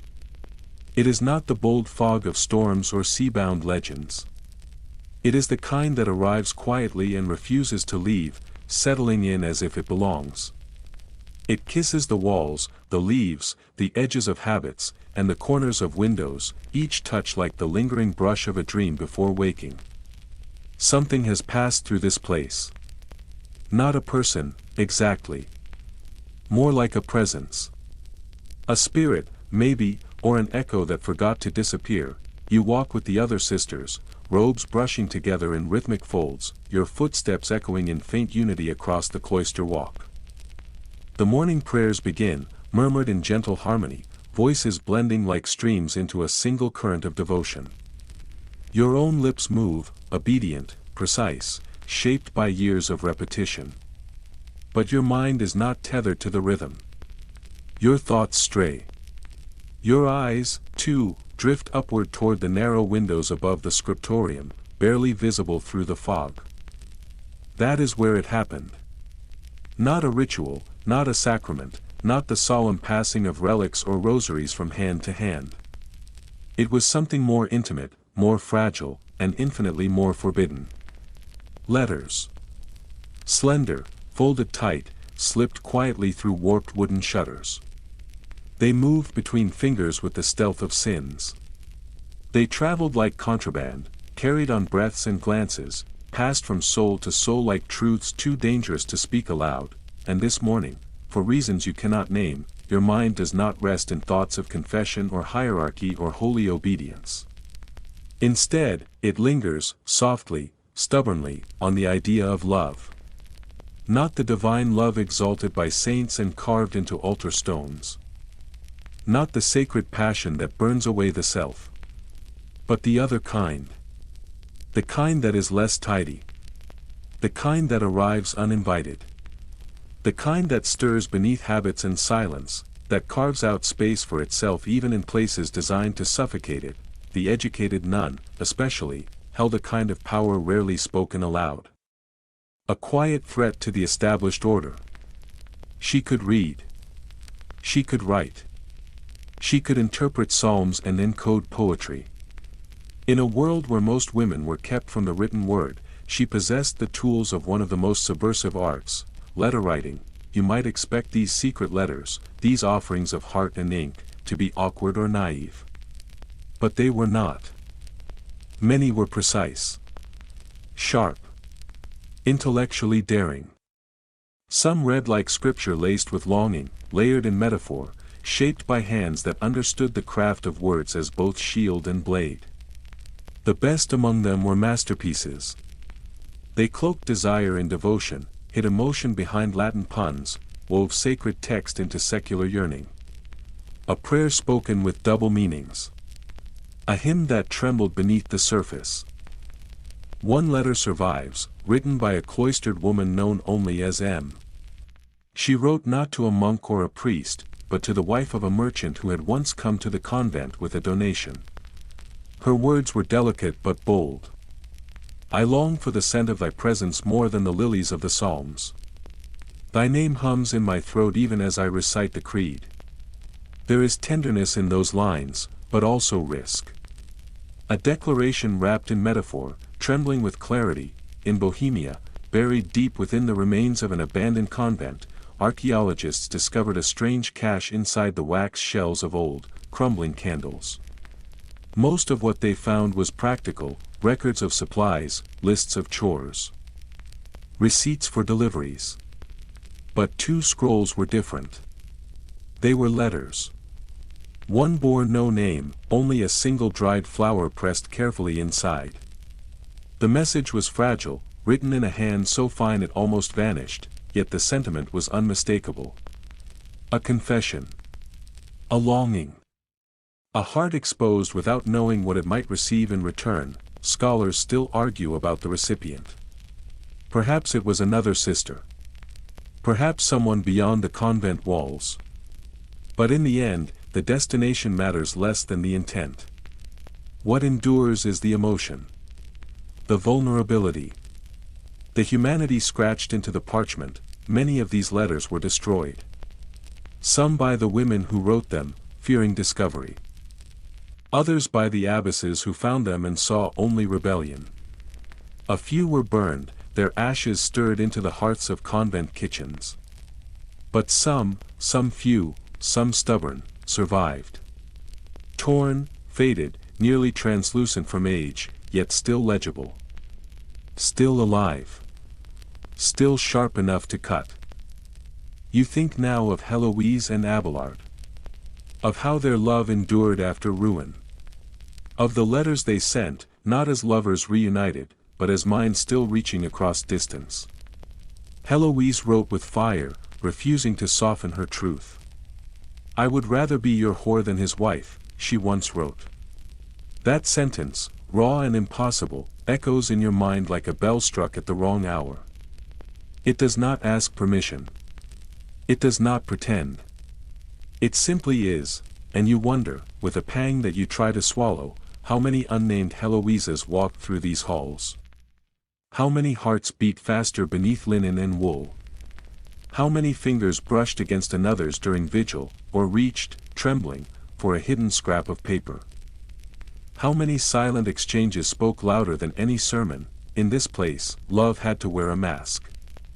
It had to bend itself into holy language. It had to hide in margins. I burn with divine affection. I long to be near your soul. I await you at vespers. Phrases wrapped in innocence. Harmless to the eye of the untrained. But burning with a hidden flame, and as always, the response of the institution was to tighten. To forbid. To silence. Diaries were banned. Letters censored. Personal writing outlawed. One abbess forbade bookmarks entirely, claiming they encouraged secrecy. But restriction breeds ingenuity. Where rules closed doors, longing opened windows. Letters continued, hidden in hymnals. Sewn into laundry, tucked inside ledgers and bindings no one thought to check. One letter was found, centuries later, inside the spine of a convent record book. It said, "Meet me by the herb wall when the moon enters her second hour. If you do not come, I shall still wait, for waiting is a kind of worship." No answer survives. No record of what came next. But the letter lives. And in that, something breathes. You glance around the scriptorium. Sisters bend over their pages, copying gospels and glossaries, ink pooling in deliberate strokes. But you feel it. Somewhere near, a secret rests beneath the wood. A word held in reserve. A phrase crafted with care. A truth no one has dared to speak aloud. Yet, to write, here, is to resist. To hold a quill with purpose is to declare that you are not only a vessel for tradition, but a person. With thoughts. With longings. With questions no rule can answer, you look down at your own hands. So many times they have folded in prayer. So many times they have reached to serve, to clean, to hold. And now they tremble with something new. The urge to write not what is required, but what is real. Something that belongs to you. And only you. Some say these letters were foolish. Minor. A distraction. But others believe they mattered. Deeply. They were breath under water. They were bridges in isolation. They were proof that even in a world built on silence, love found a way to speak. Some of those feelings never stayed confined to the page. They crossed into life. Into touch. Into shared beds and whispered promises. Spiritual friendships, the church called them. But many were more. They were love, cloaked in devotion. They were rebellion dressed as loyalty, Sister Clarita and Sister Noel. Their names remain in the margins of one psalter. A carved wooden heart, initials etched beside the word semper. Always. Clarita was sent away. Noel was silenced. Their love erased. Or so it was hoped, but someone, before the book was closed, wrote one more line. Small. Nearly invisible. Still I wait. Still I believe. You stare at your own psalter now. Its margins remain unmarked. Its pages silent, for now, but something has changed. A thought stirs behind your ribs. A word waits behind your teeth. You may never write it. You may never say it. And yet, it lives. It has already found its shape in your breath, in the slow blink of your eyes, in the quiet that gathers between candle and page. In this place, love does not knock. It does not announce itself. It does not ask for sanctuary, it watches. It lingers. It writes itself between the lines. And it endures. The convent grounds appear deceptively calm in the full light of day. Robins chirp from the wooden rafters above, their tiny throats vibrating with songs too cheerful to match the tension that coils beneath your skin. The garden glistens with morning dew, each blade of grass bowed like a penitent at prayer. You pass a row of lavender shrubs, carefully trimmed into obedient little hedges, their purple blooms lined up like novitiates awaiting instruction. Everything around you carries the scent of order. It smells like faith softened with perfume. Like ritual dressed in silk, choreographed to perfection, and yet, no garden is ever entirely still. Even the most obedient ones tremble. Because what happens when obedience doesn't hold? When piety frays not with a sigh or a murmured confession, but with a scream that echoes against the stone walls and shatters the stillness like glass? What happens when faith stumbles beneath the weight of its own expectations? This is where your quiet journey turns abruptly. It veers away from the expected path and wanders into the strange and shifting terrain of possession. Of exorcism. Of that narrow borderland where holiness ends and something wilder begins. Something darker. Something loud. To understand, you must begin with the foundations. In the medieval imagination, spiritual rebellion was not merely dangerous.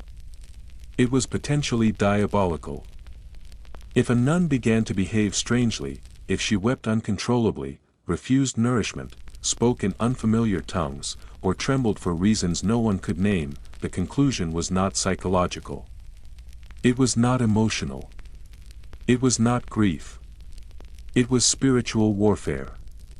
Her soul, it was said, had been placed under siege. In such cases, many convents knew only one course of action. They turned to the exorcism chamber. Yes, these rooms existed. Usually they were sequestered in the furthest reaches of the convent, tucked behind heavy doors that rarely opened. They were small, spare, stripped of comfort. Some had no windows. A wooden cross was often nailed crookedly to the wall, and a chipped ceramic pitcher sat on a shelf, filled with holy water that smelled faintly of iron. A bell hung nearby, ready to ring out in urgency. In some convents, lengths of rope were coiled beside the altar. In others, iron cuffs rusted quietly in the corners, just in case restraint became necessary. One convent in Krakow kept a thick, leather-bound volume known only as Disorders. Its entries formed a grim catalogue of anguish. Each line began with a name, followed by a litany of symptoms and the treatment prescribed. Sister Helena bit her tongue until she bled, claimed to see a burning dove above her bed. Treated with blessed oil. Confined in solitude for observation. The records were written in neat script. Cold. Detached, among the many names recorded, one in particular echoes with infamy, Sister Agnes of Loudun. You may have heard pieces of her story. Fragments. Warnings. She claimed to be possessed by the spirit of a dead priest, one whose presence refused to let her sleep. Witnesses swore they saw her levitate above the chapel floor, her body rigid and arched like a bow. She cursed in Latin. She accused high-ranking clergy of seduction disguised as sacrament. Her words ignited a firestorm. Soon, her entire convent fell under suspicion as more sisters began convulsing, weeping, wailing, speaking in tongues. The church dispatched a tribunal. Physicians examined the afflicted, their hands trembling more than the patient's. Some declared it mass delusion. Others labeled it collective female affliction. A few believed every word. Historians still disagree. Some argue it was religious ecstasy gone wrong. Others see it as the slow collapse of minds under unbearable strain. And still others believe it was deliberate, a rebellion wrapped in the only language women were allowed to speak, the language of the body. One thing is certain. Whatever the cause, something had gone terribly wrong, and it was not confined to Loudun. Across the Spanish kingdoms, throughout the German states, in the scattered abbeys of Flanders and the countryside of France, similar episodes were recorded. Nuns screamed during Massachusetts collapsed during communal meals. Claimed to see demons in the rafters, under the altar, in the eyes of their own sisters. Some tore their veils. Some chewed holes in sacred cloth. Some laughed until they could no longer breathe. Faced with such upheaval, the church had to choose. Either these women were being tormented by devils, or they were losing their minds. The church chose the former, so the exorcists came. Some arrived softly, whispering prayers and swinging censers filled with frankincense. Others treated the chamber as a battlefield. One insisted that vinegar be boiled and poured into the shoes of the afflicted, believing the demon would flee through the soles of her feet. Another ordered a fast of 40 days, during which the sister could consume nothing but ash, vinegar, and bitter herbs. A pattern emerged. Many of the accused were young, newly arrived, isolated. Some had lost family. Some were struggling. Some had suffered long before they ever entered the cloister. Others had questioned authority, asked too many questions, cried too often, failed to smile. You imagine yourself among them. 17. Exhausted. Sleep interrupted by your own sobs. You try to explain, but your voice trembles. They say your words are not your own. They say your tongue has been seized. You are led into a dark room. Prayers are shouted over you. Holy water strikes your face. You cannot move, eventually, your voice breaks. Or you begin to scream. Either way, they say it is a sign of healing. The language of exorcism was not gentle. It was sharp. Priests did not soothe. They commanded. They called the afflicted, corrupted vessels. They forced them to chant psalms until their voices gave out. They demanded tears. Demanded obedience. Demanded submission. What followed was worse. Many of those women disappeared from record. Some died. Some were removed quietly. Sent to far-off convents where no one would ask too many questions. Some were confined, indefinitely. Their names appear only in margins. Peace restored. Order re-established. No further disturbances. But not all of them went quietly. Sister Isabeau left a single sentence, scrawled into the spine of a hymnal before her first episode. I dreamed of a golden stair, and at the top was not Christ, but a woman holding the sun. I tried to speak, but I had no name. Was it prophecy? Madness? Or something even braver, a vision too sacred to share? Some scholars now believe that not all of these incidents were spontaneous. Some may have been deliberate. A kind of protest.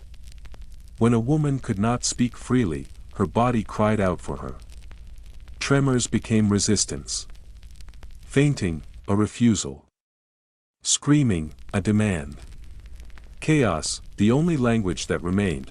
One historian called it the revolt of the flesh. A rebellion too deep for speech. A cry hidden in movement and silence. It is difficult to imagine such defiance in a place where every deviation from calm was suspicion. Where the body of a woman was believed to be open, penetrable, vulnerable to all impurity. Where grief, confusion, hunger, and longing were renamed as sin, but convents knew how to erase. After a possession, there were rituals of cleansing. Walls were scrubbed. Floors resanded. Holy water sprinkled on every threshold.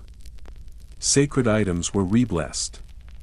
The afflicted nun might be welcomed back quietly or sent away. Either way, the official record ended the same. Harmony restored. All is well. But was it? You stand now in the cloister. Watch the rhythm of prayer and duty. Hear the footsteps in perfect unison. See the names written on the board with careful ink. Every line is clean.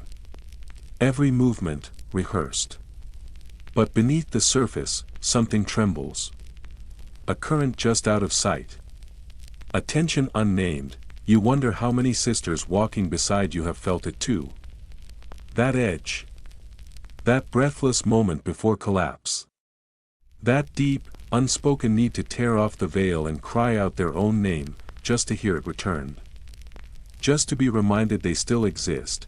And what if the demons were never in the rafters? What if they were grief? What if they were silence? What if they were yearning denied for so long it turned itself inside out? You place your palm against the stone wall. It is cold. It does not move. But your breath catches. Something inside you shifts. The exorcisms may have faded from memory. But the haunting has not, it lingers. In the dreams that wake a sister in the middle of the night. In the flinch that comes when a priest's voice rises. In the smiles too carefully arranged, because not all devils carried pitchforks, some wore robes, and some were simply trying to be heard. You take the long way to the kitchens today, your feet crunching softly over loose gravel, hands tucked deep into the wide, worn sleeves of your habit. The morning air is crisp, edged with the kind of cold that makes your breath visible in tiny puffs, as if your thoughts themselves were briefly made real. Shadows stretch long across the cloister path, thrown sharply by the sun's slow ascent over the rooftops. The garden route skirts the outer edge of the convent, running parallel to its tall, weathered wall of aging stone. In some places, the mortar has begun to give way, allowing wildflowers to push their way through the smallest cracks. They lean outward, their delicate heads turned toward the beyond. As if they, too, are reaching for something unseen. As if even these fragile things, rooted so close to sacred ground, yearn for more. As if even they want out, but you are not here to escape. You are not here to dream of gates thrown open or roads that twist beyond the convent's control. You are here to listen, because near this stretch of wall, when the wind stirs in just the right direction, it carries whispers. Murmurs caught in motion. And in one particular convent, far to the north, those murmurs were not only real. They became profitable. Let us speak plainly for a moment, even if the words sting like nettles to the tongue. Some convents operated brothels, yes. Actual ones. Now, before recoil or disbelief takes root, it is important to understand a difficult truth. Not every house dedicated to devotion lived up to its vows. Not every cloister preserved its sanctity. And not every scandal remained hidden behind thick stone and thicker silence. Some stories rose to the surface not as veiled rumors but as stark confessions. Some were so audacious they seemed crafted for fiction, and yet they were true. One infamous account comes from the 15th century, in the city of Augsburg. A Dominican convent there faced formal charges, openly stated, fully documented, of maintaining what the records euphemistically called a hospitality trade. But the reality, once you stripped away the polite language, was far less delicate. The convent sat conveniently close to a heavily traveled pilgrimage route. Visitors came regularly, many of them worn thin by the road, burdened by grief or guilt, and carrying heavy purses. The sisters began offering hospitality, at first, in the expected ways. Bowls of warm broth. Beds with clean linens. A prayer offered at dusk. But over time, hospitality drifted into luxury. And luxury, under the cover of night and curtain, drifted into intimacy. The sacred began to blur with the sensual. Behind closed doors, the hush of prayer was replaced with a different kind of whisper. It started modestly. A touch that lingered too long. A soft look held a beat too many. Then came wine offered beside the bread. Gentle laughter from behind drawn curtains. And when visitors became bolder, the offerings followed suit. Word traveled quickly. Pilgrims adjusted their routes to pass through intentionally. Local men arrived under the guise of spiritual inquiry. The guest house became more frequented than the chapel. In time, officials took note. Complaints were voiced. The bishop launched an investigation. What they uncovered surprised even those most predisposed to cynicism. The convent had multiple guest rooms fitted with atypical locks. Secret corridors connected the visitor quarters to the sisters' private chambers. One ledger, hidden behind an altar panel, revealed monetary records that contradicted the official financial books. Perhaps most damning, a psalter contained a folded page listing names, dates, and corresponding sums, delicately inked, but unmistakable. The abbess claimed ignorance. The bishop voiced his outrage. But the coins, stacked and counted, painted a louder truth. A smaller, more curious detail. One obscure record hinted that the sisters modified their habits during these encounters. Not dramatically. Just enough. Looser veils. Shorter sleeves. Red stitching along the hems, subtle, nearly invisible unless you knew to look. A silent code, perhaps. Or the invention of scandal-hungry minds. We cannot say. But the possibility lingers, like the faint scent of rosewater left in an empty room. Scholars still argue over the root cause. Some say the convent was in desperate financial straits. The roof needed urgent repair. Tithes had gone unpaid. Novices arrived without dowries. Others point to greed. A hunger for independence in a world that granted none to women behind high walls. Still others suggest something deeper, that for a few, this exchange, however fraught, felt more like control than transgression, and Augsburg was not alone. Another case emerged in Bologna. This time, exposure came not from ledgers, but from confession. A soldier, burdened by guilt, told a priest that he had spent an entire week in a convent guest house. He was not alone, he said. He had not slept. Several sisters had been with him. Several nights. Several voices. The priest reported the matter. An inquiry followed. No hard evidence surfaced. But suspicion alone was enough. The convent was dissolved within the year. Some historians propose that such convents developed silent arrangements. Maybe the abbess knew. Maybe she looked away deliberately. Perhaps a silent agreement governed the acts: do not ask, do not interfere, do not shame. As long as donations flowed and the outer world saw only peace, the rest could be left unspoken. This, of course, opens a more difficult door. Were all the sisters willing? We do not know. Perhaps some chose with clear minds and steady hands. Perhaps others were pressed by circumstance, gently coerced by power dressed in concern. Maybe some were told their sacrifice fed the others. That their bodies paid the price for food on the table or saved another girl from rejection due to poverty. The truth is hard to untangle. Power rarely leaves behind clean lines. You slow your steps as you reach the convent's guest wing.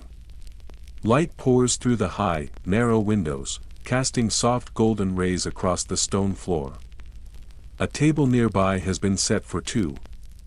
There are freshly picked flowers in a ceramic vase. A candle, burnt halfway, waits to be lit again. The silence is dense here. Not oppressive, but watchful. You remember what has been said. That Sister Eleanor visits the guest parlor more frequently than duty requires. That certain merchants donate regularly, in amounts too generous to be purely devotional, and always in her name. Never the community's. No one has accused her directly. There are no signed testimonies. No admissions of guilt. But you have observed the way certain smiles carry strain. The way silences become heavier than any word. The way questions tend to vanish before they reach the air, because when all choices are removed, the smallest act of control, however shadowed by shame or survival, can feel like defiance. Or protection. Or something older still. A method of keeping oneself intact. Fragments of intercepted letters hint at these complexities. One sister, relocated abruptly, left behind a torn scrap of parchment that read, "What the world would shame, I use to feed the poor. I kneel not for penance, but for strategy." To some, she was a disgrace. To others, a quiet heroine. To the church, she was a threat. She was reassigned. She was silenced. And, eventually, she was erased. And let us not forget the men. Many did not come in search of absolution, but advantage. They preyed upon hunger for touch. For visibility. For being seen as someone more than a vessel of divine discipline. They arrived cloaked in charm, and left with more than prayers. One nobleman once wrote in his private journal, "The sisters at Saint Michel are devout in verse, and delightful after vespers." It is appalling. And revealing. Some convents resisted. In Prague, a small group of sisters documented the transgressions of a persistent visitor. They kept careful notes. Described his gifts. Recorded his words. They brought their case to secular authorities. The man's name fell from favor. His invitations were declined. It was not full justice. But it was something. Acts of resistance like these were rare. Most sisters remained silent. Many believed no one would listen. Or feared everyone would, and so these stories, blurred, partial, echoing, remained within the walls. Spoken only in whispers. Hinting in numbers that did not quite match. Scrubbed from the official record, but not from memory, in truth, many of these arrangements were tolerated quietly. The church, despite its sermons, understood survival. Roofs cracked. Altars faded. Bishops required favors. If sin stayed hidden, if peace was maintained, then no one need look too closely beneath the vestments. You step now into the inner courtyard. The sun has climbed fully. The stones beneath your feet hold its warmth. Two doves perch on the edge of the fountain. They fluff their feathers, their quiet coos threading through the still air. All appears serene, but the donations arrive too often. The visitors linger past reason. The corridors carry footsteps that do not match the schedule, and perhaps you, too, have noticed the scent of rose oil in a hallway where no roses grow. The startled flicker in a sister's eyes when met with a simple question. The second candle burning behind a door already closed for the night, because a convent, for all its chants and cloisters, is not merely a sanctuary, it is a mirror, and sometimes, the reflection stares back. It does not look away. It does not ask forgiveness. It simply waits. You wake one morning to the sound of singing.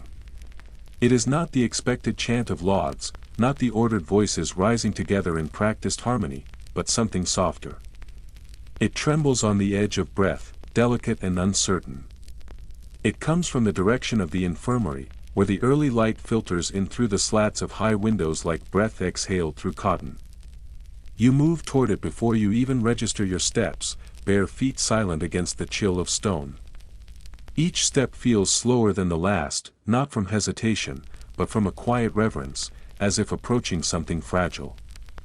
As you draw closer, you realize the voice belongs to Sister Lucia, and she is pregnant. There is no announcement. No proclamation read aloud in the refectory. No gathering of sisters to pray or to scold. But her body tells the truth. Her belly, curved and undeniable beneath the folds of her habit, speaks in ways that words have not. The reassignment of her duties, once responsible for altar linens, now quietly moved to rest, speaks as well. And then there is the silence. The way the other sisters glance away when she passes, as if eye contact might invite consequence. As if looking at her too long might somehow unravel their own vows. Lucia does not sing for long.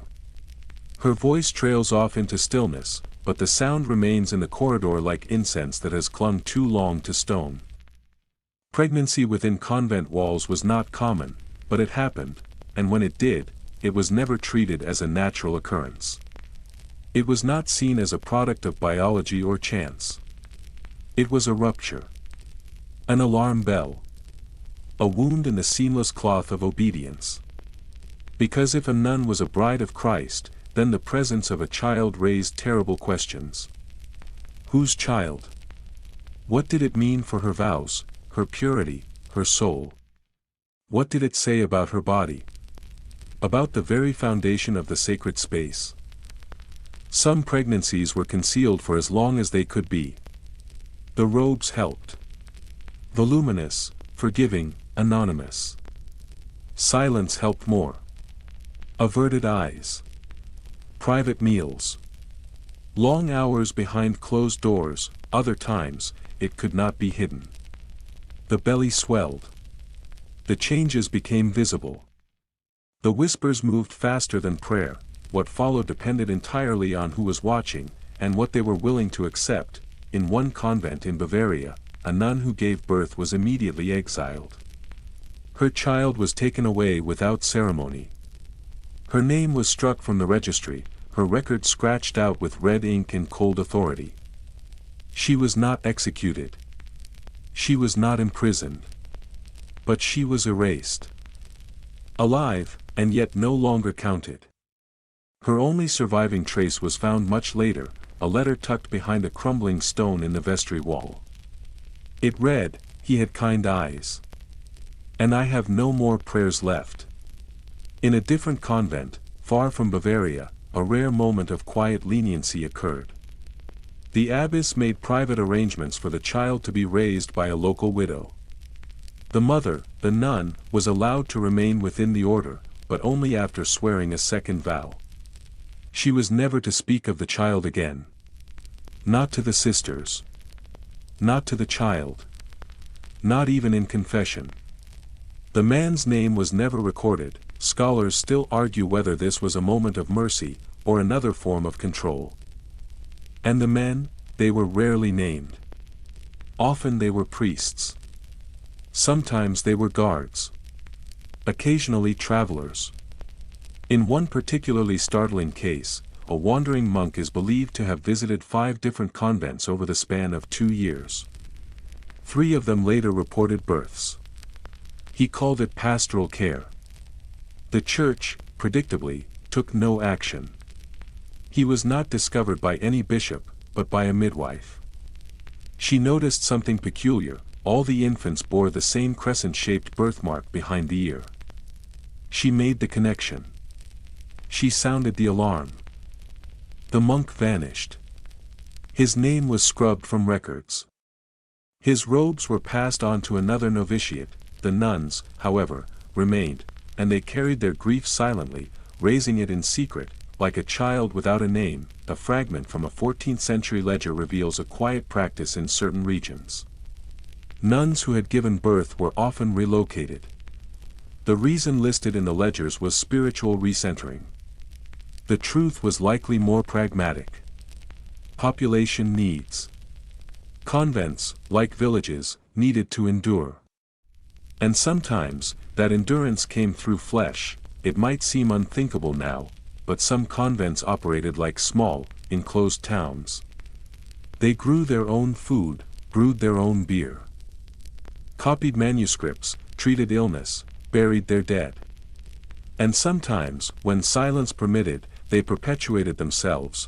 One of the more haunting entries in the Vatican's sealed archives is titled simply, "The Four and the Infant." It documents a tribunal convened after the birth of a child within a convent whose members had, by all available accounts, never once left the grounds. 4 nuns were found to have been present during the labor. None confessed. No father was named.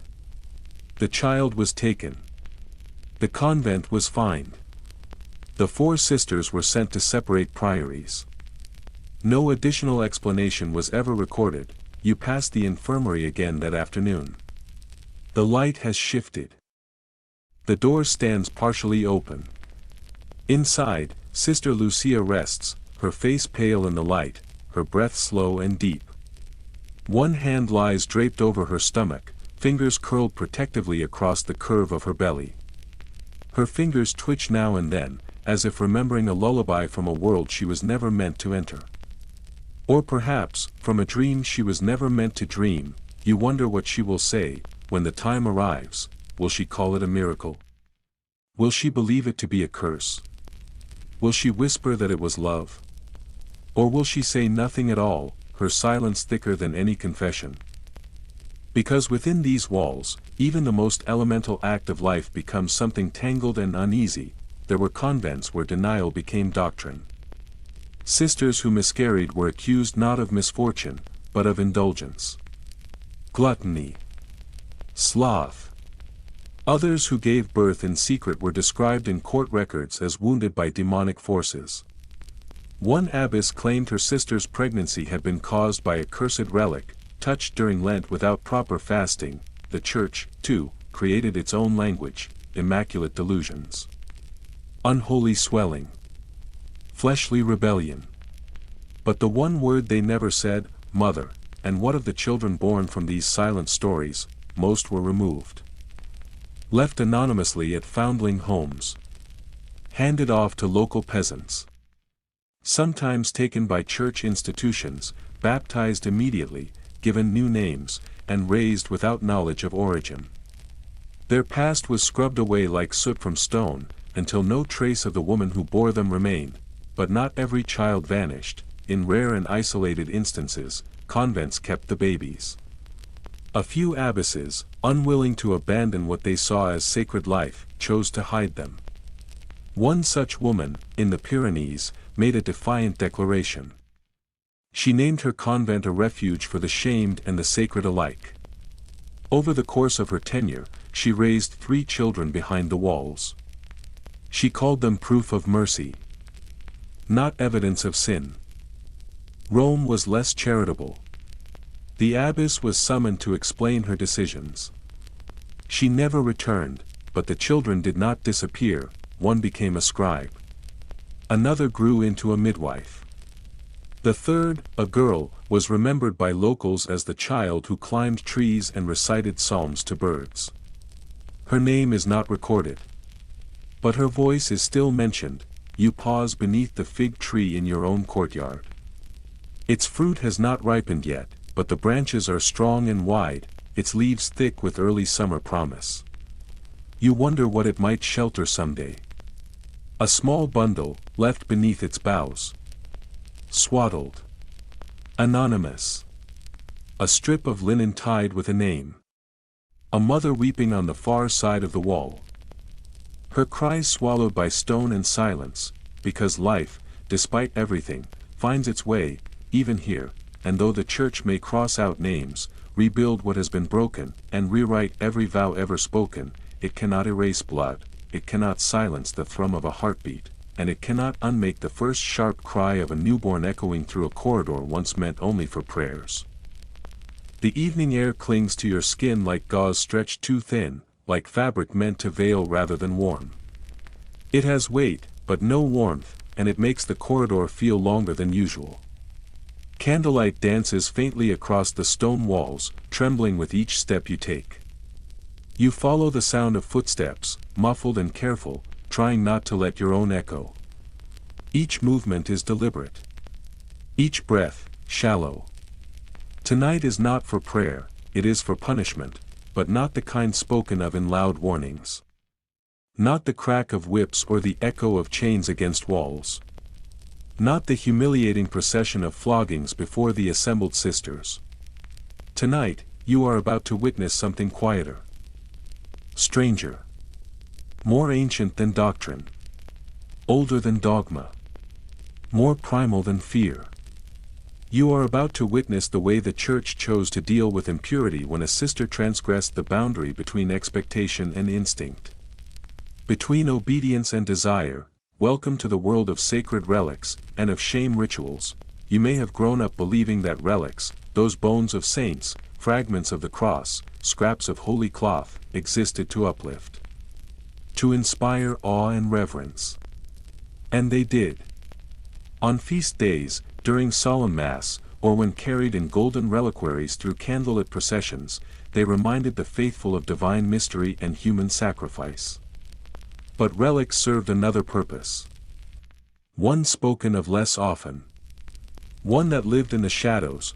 They could be used to punish. The logic was deceptively simple. If sin corrupts the soul and draws it away from sanctity, then physical closeness to holiness should, by contrast, burn that sin away. Cleanse it. Purify it. So when a nun confessed to a carnal lapse, perhaps a longing glance, a secret touch, or an affair hidden in the folds of silence, she might be brought before a relic. Not in reverence. Not for prayer, but for penance, for hours. For days. Sometimes longer. Imagine it. Sister Theodora, accused of impure thoughts, is led barefoot into the cold chapel just before dawn. Her hands are bound loosely behind her back. She kneels on the unyielding stone floor, her body positioned beside the glass case holding the preserved shin bone of Saint Agatha. Her eyes are tilted upward, forced to meet the fixed and unblinking gaze of a statue of the Virgin. Around her, the other nuns chant the litany of repentance in slow, synchronized voices, their faces expressionless. Their tones never rise. But their voices never break. Every hour, the bell tolls. Every hour, she is made to whisper aloud, I am dust before the martyrs. I am flame without restraint. No one touches her. No one speaks to her directly. No one offers comfort. The presence of the relic is deemed sufficient. It is seen as both witness and judge. That is the point. A lesser-known account from a convent near Utrecht adds a cruel twist. In that house, nuns accused of repeated offenses were made to kiss a disciplinary reliquary. It was a small, silver case that held what was believed to be a fragment of Saint Cecilia's jawbone. The object was kept chilled in the sacristy, wrapped in cloth and stored among other sacred items. One sister fainted after being made to kiss it. Another bit her tongue so hard that blood stained her habit. The practice was never formally condemned.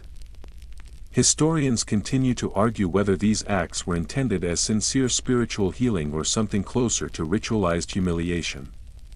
The records are ambiguous. The pain, however, was real, and the relics were not always skeletal. Some were wood, tiny slivers said to come from the true cross, carefully preserved and revered. Others were fabric. Sashes, veils, cords once worn by saints, now repurposed as instruments of moral correction. In one of the most infamous examples, a convent in 14th century France punished a wayward novice by making her wear the hair shirt of Saint Jerome. The garment was coarse and rough, intentionally designed to scratch and irritate the flesh. The abbess insisted she wear it beneath her habit, without underclothing, for 7 days and nights. By the end, her back had become so raw that 2 sisters were required to carry her. When questioned by a visiting cleric, the abbess replied, "It is better to bleed for God than to bleed for sin." But the rituals were not always about physical suffering. Some forms of punishment were symbolic. And in many ways, those were even more haunting. A nun who transgressed could be stripped of her name. Not forever, perhaps, but for a period deemed sufficient for correction. She would no longer be addressed by her given religious title. She would be referred to only as Soren Elias, sister of no one. She would take meals last, sit by herself in the refectory. Her name would be removed from hymn rosters, from task assignments, from spoken prayers. She would remain within the walls, but her presence would become an absence. A silence stitched into the fabric of the convent. At her place during meals, a relic would be placed in front of her. A vial of a martyr's blood. A thorn from the Holy Crown. A stone said to have been taken from a prophet's grave. Not given as comfort. Not offered in grace, but positioned as judgment. You pass the chapel now and hear murmuring from within. Not chanting. Not structured prayer. Something else. A low sound, trembling. Sobbing. You do not open the door, not yet. In some convents, punishment was elevated into full ceremony. There is a particularly vivid example from an abbey in Naples, where a sister who had violated her vows was led through the cloister in procession. Barefoot. Her veil removed. Her hair loose around her shoulders. She carried a crucifix, held upside down against her chest. The other sisters sang the Miserere in somber tones as she walked 3 times in a slow circle around the courtyard. Then, she was made to kneel before the reliquary of Saint Margaret, whisper her sin aloud to the stone floor, and receive a single symbolic strike across the cheek from the abbess. The palm frond used for this gesture had been soaked in holy water. The touch was gentle. Barely more than a tap, but the weight of shame fell heavily. In another house, the offending sister would lie face down before the altar through the night. A single candle stood beside her. She was not permitted to sleep. The wax would drip steadily onto her skin, hot and sharp. That was intentional. It was meant to mark. One nun wrote in her private diary, years later, "I did not know if the tears were mine or the saints. Either way, I drowned." Relics are supposed to offer grace. A glimpse of holiness. But in these rituals, they take on a new role. They remind. They accuse. They mark. The Church has always loved metaphor. Fire purifies. Water cleanses. Stone does not break. But they rarely speak of shame. Shame, too, leaves marks. Not always visible, but enduring, and not all sisters emerged whole. some returned from these rituals quieter. Changed. One spoke only in psalms for months. Another tore out her own hair at night, strand by strand, never speaking a word. A third took to carving words into her bedpost with a sliver of bone, phrases, names, verses, always written in reverse. Some were forgiven. Allowed to sing again. To serve again. To rejoin the community. But they were never quite the same. Something had shifted. Later, you return to your own cell. You find, resting on the cot, a strip of linen. White. The edges frayed. Folded carefully, 3 times, inside, a single sliver of wood, there is no note. No signature. No explanation, but you recognize it instantly. It is a piece from the reliquary of Saint Agnes. The one kept behind the altar. The one that is quietly brought out when a sister is seen speaking too warmly to the visitor's son. Or when she laughs too long, too freely, in the laundry yard. The one meant to remind, you stare at it for a long time, and as the stillness of your cell wraps around you, the air thickens. Not just with guilt or fear or uncertainty, but with something else. Performance. Expectation. The dense, heavy weight of ritual that does not seek redemption so much as control. The rituals are not just about repentance. They are about obedience. About making a body bend back into a shape it never chose, because punishment in the convent was more than discipline, it was theater, it was performance woven into prayer. A sacred drama staged not for salvation, but for containment. Every act carefully choreographed. Every symbol sharpened. Every gesture carved into the soul of the offender. Every saint's finger extended, not in blessing, but in warning, you refold the linen. You wrap the relic inside it once more. Slowly. Carefully, you slide it beneath your cot. You tell yourself you will return it, perhaps you will, or perhaps it will stay where it is, a quiet reminder, hidden in shadows, that even what is called holy can hurt. That even relics can be sharp. That even grace can be cruel. The bell for none echoes across the courtyard, a muted toll that rings out not with authority, but with a kind of weary resignation. It feels hesitant, almost uncertain of itself, as if even the passing hours have begun to lose faith in the order they are meant to uphold. The sound lingers in the air like pale smoke, curling upward along the weathered stone walls before thinning into nothingness against the open sky. It is a sound you have heard countless times before, yet today it seems softer, slower, as if resisting its own purpose. You fall into step with the procession of sisters, your movements automatic, honed by repetition into a kind of quiet choreography. Feet slide forward in careful unison. Robes whispering with each shift of cloth against flagstone. Hands stay folded. Eyes remain lowered. No one breaks the silence. No voice rises. No face turns. But silence here does not mean stillness. It never has, because beneath the layers of cloth, beneath the bowed heads and the rehearsed steps, there exists another rhythm entirely. A second world, one not documented in scripture or rule, but lived in sidelong glances and held breaths. A world pieced together from silent exchanges, from the brush of a sleeve, from footsteps that pause half a moment too long. It is stitched together not with thread, but with tension. With memory. With vigilance. This undercurrent, this hidden pulse beneath the habit, is made of things no novice manual ever dares describe. You have come to understand something essential. Something that the careful instructions and soft-spoken lessons never said aloud. The real dangers within these walls do not always arrive from beyond the gate.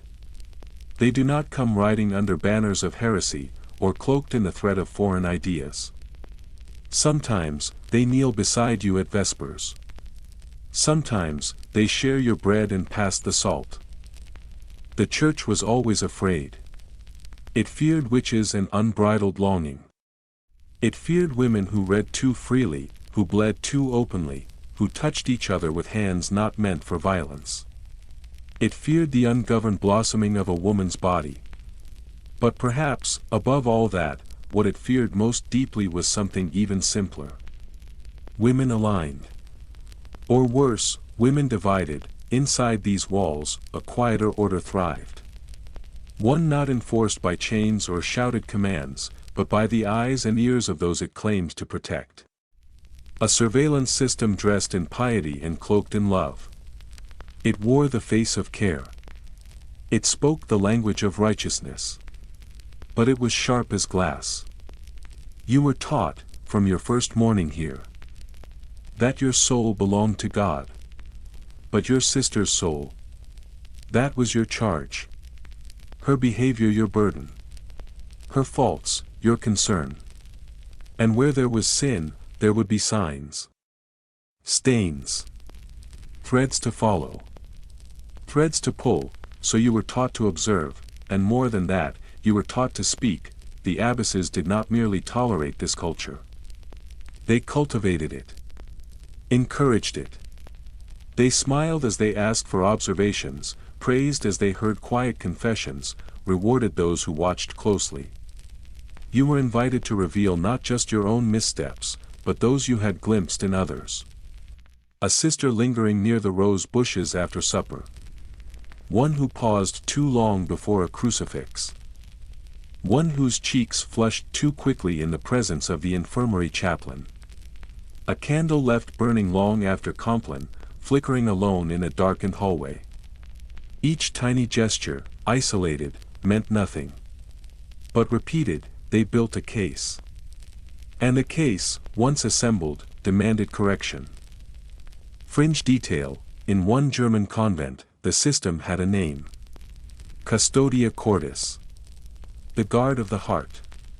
It was formalized, recorded. A rotating task.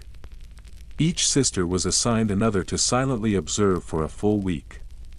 At week's end, a written report was submitted to the abbess.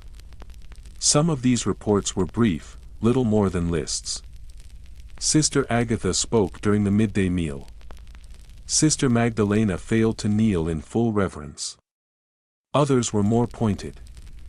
More cutting. They carried implication like a hidden blade.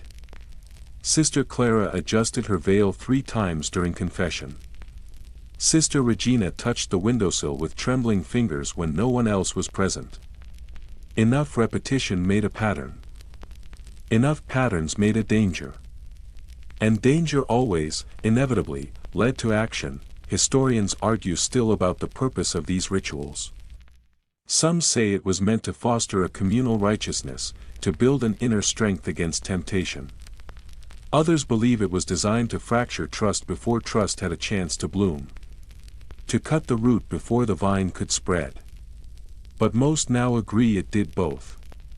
It formed the shape of holiness and hollowed it out from the inside. In some places, fear itself became its own kind of devotion. A penance that required no whip, only silence. Sisters trained themselves to speak less. To cry less. To want less. Their faces were smoothed into expressions of gentle composure. Their gestures made small, weightless, nearly invisible. Even their footsteps seemed quieter. Each blink, each breath, felt accounted for, and not all accusations came from truth. Some were born from envy. Others from rivalry. Still more from the ache of love unspoken. Or love spoken and rejected. The sharpest betrayals were not always acts of cruelty. Sometimes, they were acts of longing twisted into weaponry. You remember the tale of Sister Rosalia and Sister Helene. It is told in whispers among the older nuns. They were close, inseparable once. They worked together in the scriptorium, hands stained with ink and devotion. They sat side by side at meals, their laughter once a warm sound that filled the cloister corridors. Then something shifted. Without warning, Helene accused Rosalia of touching her in ways that no woman of God should. Of speaking in a voice too soft, too filled with longing. Rosalia denied it with calm and clarity. But the letters found in her cell, unfinished and trembling with tenderness, were enough. She was questioned, judged, and swiftly sent away. Her cell was reassigned. Her name rarely spoken. 1 year later, Helene threw herself from the bell tower. The courtyard was silent for days. Her last words, barely caught by the confessor, were "Forgive me for the silence I built into a prison." Some stories do not end in death. Some end in cruelty that leaves no scar. One novice reported her mentor for the scent of too much lavender oil. One sister was punished for humming a folk song while scrubbing altar linens. In a convent in Castile, 3 sisters forged a love note, falsely attributed to a rival. It spoke of desire for the chaplain. The accused was dismissed within the week. The chaplain remained. No one questioned his part, even the abbess was not immune. In wealthier convents, where abbesses were elected rather than appointed, ambition crept in beneath the veil. Campaigns bloomed beneath layers of obedience. Coins changed hands in the form of donations. Affection was offered through spiritual gratitude. And when elections failed to deliver the desired outcome, rumors served just as well. One abbess in Florence, known for encouraging the personal study of Scripture, was denounced for doctrinal laxity. Her teachings were too broad, her permissions too generous. It was enough. She was removed in silence. Her replacement, a younger sister with fewer questions, took her seat within the week. Then there was Saint Venera. Her convent dissolved into factions. Sisters marked themselves with colored threads sewn into the inner sleeves of their habits. Red for loyalty to the abbess. Blue for the one who hoped to replace her. Hymnals carried folded notes. Meals became battlegrounds of glances and shuffling place settings. One midday meal ended with shattered pottery and blood on the floor. When the bishop arrived, summoned in desperation, he found no peace, no order, only a place fractured in holy silence. You might think it exaggerated. You might smile, but you have seen it begin. You have watched the way seating shifts by inches over time. Who is asked to scrub the steps? Who is quietly left off the next rota? Whose name disappears from the list for morning bread? The church believed it could forge holiness from obedience. What it forged instead was a theater, and when women are denied voice, denied position, denied power, they do not vanish. They find other paths. Through alliances whispered in shadow. Through the tilt of a head. Through a note left beneath a missile. Through a smile sharpened just so. Through the one word spoken, at precisely the wrong moment.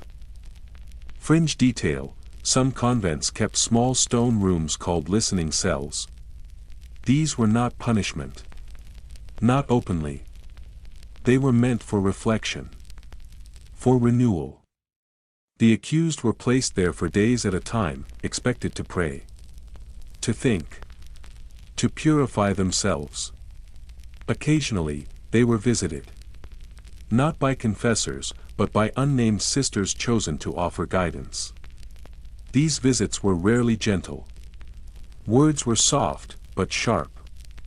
They asked questions until answers changed shape. One sister later wrote that it was a room where your sins were assigned to you like chores. Today, as you walk the passage near the old storage cell, you notice the door cracked open. 2 sisters stand inside, close enough that their robes brush. Their voices are low. When they see you, they step apart. One offers a smile that asks for no response. The other says nothing at all. You keep walking, because you have learned that purity, when wielded by the right hand, can become a weapon. That holiness can be shaped like politics. That virtue is not always the truth, and that here, in this place of daily prayer and endless silence, the greatest danger is not the rule.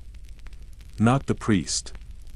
Not even sin, it is the woman who knows your secret, and chooses to speak.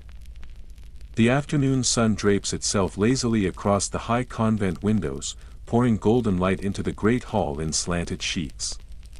It does not rush. It does not press. It settles slowly, with the quiet certainty of something that has always belonged there. The shafts of sunlight stretch through the tall panes like silent sentinels, their glow fractured by imperfections in the glass. Long, slivered shadows fall across the uneven stone floor, which bears the softened wear of centuries beneath feet both bare and booted. Dust hangs in the air, swirling gently in the golden beams, each mote caught in its own quiet drift. They float like forgotten prayers or thoughts that once rose but never landed. Suspended between the sacred and the ordinary, today, the great hall does not feel entirely empty, but neither does it feel alive with presence. It rests in a hush that runs deeper than simple quiet. Not the hush of reverence, nor even of reflection. It is a silence filled with something unnamed. A stillness that feels coiled. As if some presence, barely formed, has made its home in the spaces between footsteps and spoken words. It feels like something watching, not from the corners, but from within the very rhythm of the day. Something breathing between the Ave Maria and the next appointed hour. Something waiting. Your gaze shifts, almost by instinct, toward a movement at the edge of your vision. A glimmer of motion, soft and deliberate. Not hurried, not furtive, but with a certain purpose. You follow it with your eyes to the arched entrance of the chapter house. There, gathered in a loose half-circle, stand a small knot of sisters. Their posture is quiet, composed, yet you sense the gravity of what binds them there. They cluster around a great wooden lectern, over which rests a ledger large enough to resemble a tombstone. The book is old. Its leather cover is darkened with years, and its corners are softened by hundreds of hands. The pages, thick and edged in faded ink, are open to a fresh entry. Their eyes fall to the parchment. Their lips move, but not in prayer, their voices are low, but not conspiratorial. They are measured. Careful. Deliberate. This is not gossip. This is governance, for all the glances passed in hallways, for all the laughter quickly hushed and the sudden silences that linger too long, there is something more profound here than curiosity or suspicion. It is only now, after all your months behind these walls, that the full shape of this place begins to emerge. You begin to see clearly what had once been clouded by the simplicity of ritual. The convent is not merely a sanctuary for devotion, nor a pen for the unruly. It is a world unto itself. A self-contained realm. A miniature kingdom where silence holds power and walls guard not only bodies, but entire systems, and in such kingdoms, someone must reign. It is tempting, perhaps, to picture the women here as passive. As silent vessels of obedience, untouched by politics or ambition. But once you step back and truly look, you begin to see the truth. These women govern lands. They oversee workers. They manage harvests, balance ledgers, enforce rules both holy and human. Some convents own vineyards. Others operate schools. Still others collect rents from tenant farmers and tithe to the church not as subordinates, but as entities with their own resources. They possess legal charters. They correspond with noble families. They maintain libraries and store archives. Their decisions carry weight far beyond the cloister walls, and at the apex of this structure stands the abbess. She is not merely a spiritual guide. She is a ruler in every sense the term allows. She presides over worship, yes. But also over law, finance, punishment, and reward. She resolves disputes. She issues commands. She approves expenditures and oversees elections. In some regions, her authority exceeds that of the local magistrate. In a few, she stands nearly equal to the bishop. In parts of the Holy Roman Empire, certain abbesses were granted the legal title of princess. This was no symbolic flourish. It came with real, enforceable power. Some minted coins bearing their names. Others levied taxes or convened regional courts. The abbess of Quedlinburg was one such figure. She controlled vassal territories. She signed treaties. She ruled not as a spiritual shepherd alone, but as a sovereign in her own right. Whether such power was a genuine elevation or merely a gilded prison remains a matter of scholarly debate. But the abbesses themselves rarely waited for consensus. They acted. In Milan, Abbess Guglielma shielded female mystics accused of heresy by appealing directly to patrons and prelates. In France, Abbess Heloise turned her convent into an intellectual stronghold, engaging in theological exchange with men who would not have tolerated a lesser mind. They held influence because they understood how to wield it. Quietly. Strategically, some ruled by charisma. Others by cunning. They did not make decrees so much as shape outcomes. A reassignment here. A gentle reminder there. A subtle demotion framed as spiritual redirection. Perhaps you might find renewed humility in the scullery, one might say, and the message would be understood without protest, and as you begin to watch more closely, you begin to see what had been invisible before. The shape of the hierarchy. The structure behind the silence. At the top are the choir nuns. Most are of noble lineage, or at least respectable stock. They are permitted to read, to write, to vote on chapter matters. Their hands touch books and candle flames alike. Below them are the lay sisters. Peasant-born, mostly. Illiterate. Assigned to kitchens, to laundry, to labor no one sees but everyone feels. They do not vote. They are rarely heard. Above both, the abbess. And surrounding her, a council of offices. The sub-prioress. The cellarer. The sacristan. The mistress of novices. These are not merely titles. They are roles of real consequence. Each with authority and influence, each capable of making or unmaking a sister's daily life. Their power is quiet, but it runs deep. The machine, when it functions, is a marvel of order. But like all machines, it groans under friction. One Lent, in Navarra, the abbess allowed white bread only to the choir nuns. The lay sisters received coarse loaves. No protests were made. But laundry was misplaced. The floors went unswept. Psalters were swapped before dawn. The message, though wordless, was understood. The policy was reversed. But the sacristan who had defended the lay sisters was soon demoted, her new assignment vague and distant from influence. A consequence, masked as correction. In some convents, education included chess. Not as a pastime, but as an examination. Abbesses watched how pieces were moved. Who sacrificed pawns too quickly? Who controlled the board? A nun who played well was often noticed.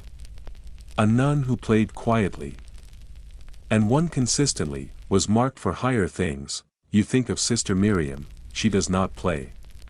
She does not need to. She knows the inventory by heart. She anticipates deliveries. Her handwriting is exact, swift, and final. She is never reprimanded. She is never questioned. Others pause when she speaks.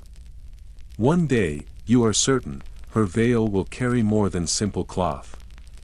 It will carry command, and in that certainty, you begin to understand the true nature of this place. This is not only a site of prayer. It is a crucible of control. A space where influence moves not in shouts, but in glances. Not in sermons, but in schedules. Not in miracles, but in memos. Every tale you've ever heard of runaway nuns or secret lovers beneath cloister arches is only half the truth. The other half lies in the hands of women who revise tax codes and allocate grain, whose signatures change lives more often than their prayers. Abbess Isidora of Burgundy once received a noblewoman fleeing murder charges. She claimed it was self-defense. Rome demanded her return. Isidora negotiated instead. No drama. No revolt. Simply leverage. In the end, she retained the guest, gained a relic, and secured a reduction in annual land taxes. The following spring, she commissioned new choir robes. Nothing more was said. In some ledgers, money is not the only thing recorded. There are other currencies here. A favor granted. A kindness repaid. A comment overheard. A gesture remembered. Who helped the bishop's niece into her cloak? Who fetched extra honey for the infirmary? These become part of the economy too. You pass by the convent office. You see Sister Miriam at her usual desk. Her pen moves with sure strokes. The ink glistens. The ledger before her is open, dense with lines and names. You wonder what is written there. And what is only known, because when the outside world is shut away, its ambitions do not vanish. They shift inward. They grow quieter. They take root in parchment and prayer beads. They flourish in silence, and tonight, as you lie beneath your thin blanket, you do not simply rehearse prayers. You remember names. You catalogue favors. Beneath your pillow rest not just verses, but strategies. You close your eyes and feel the weight of invisible chains and invisible crowns, because here, in this world of veils and vows, the sacred is not merely sung, it is wielded. There is a coldness tonight that seems to come not only from the wind slipping beneath the doorways, stirring the hems of habits as it goes, but from the very bones of the stone itself. The chill does not merely settle on the surface of the skin, as a passing breeze might. It seeps deeper, rising from the floor, from the walls, from the very structure of the convent, as though it carries within it a memory too old and too sorrowful to name. The building itself seems to brace against that memory, holding its breath in anticipation of what remembrance might bring. You draw your robes more tightly around your shoulders, pressing the folds closer to your chest, wrapping yourself not just in cloth but in habit and ritual. Your hands, chilled at the fingertips, fumble slightly as you light a single candle from the taper mounted near your door. The flame flutters at first, dancing in the restless draft, but then steadies into a low, stubborn glow. Its golden reflection quivers faintly in the pane of nearby glass. In that faint, flickering mirror, you see your own face.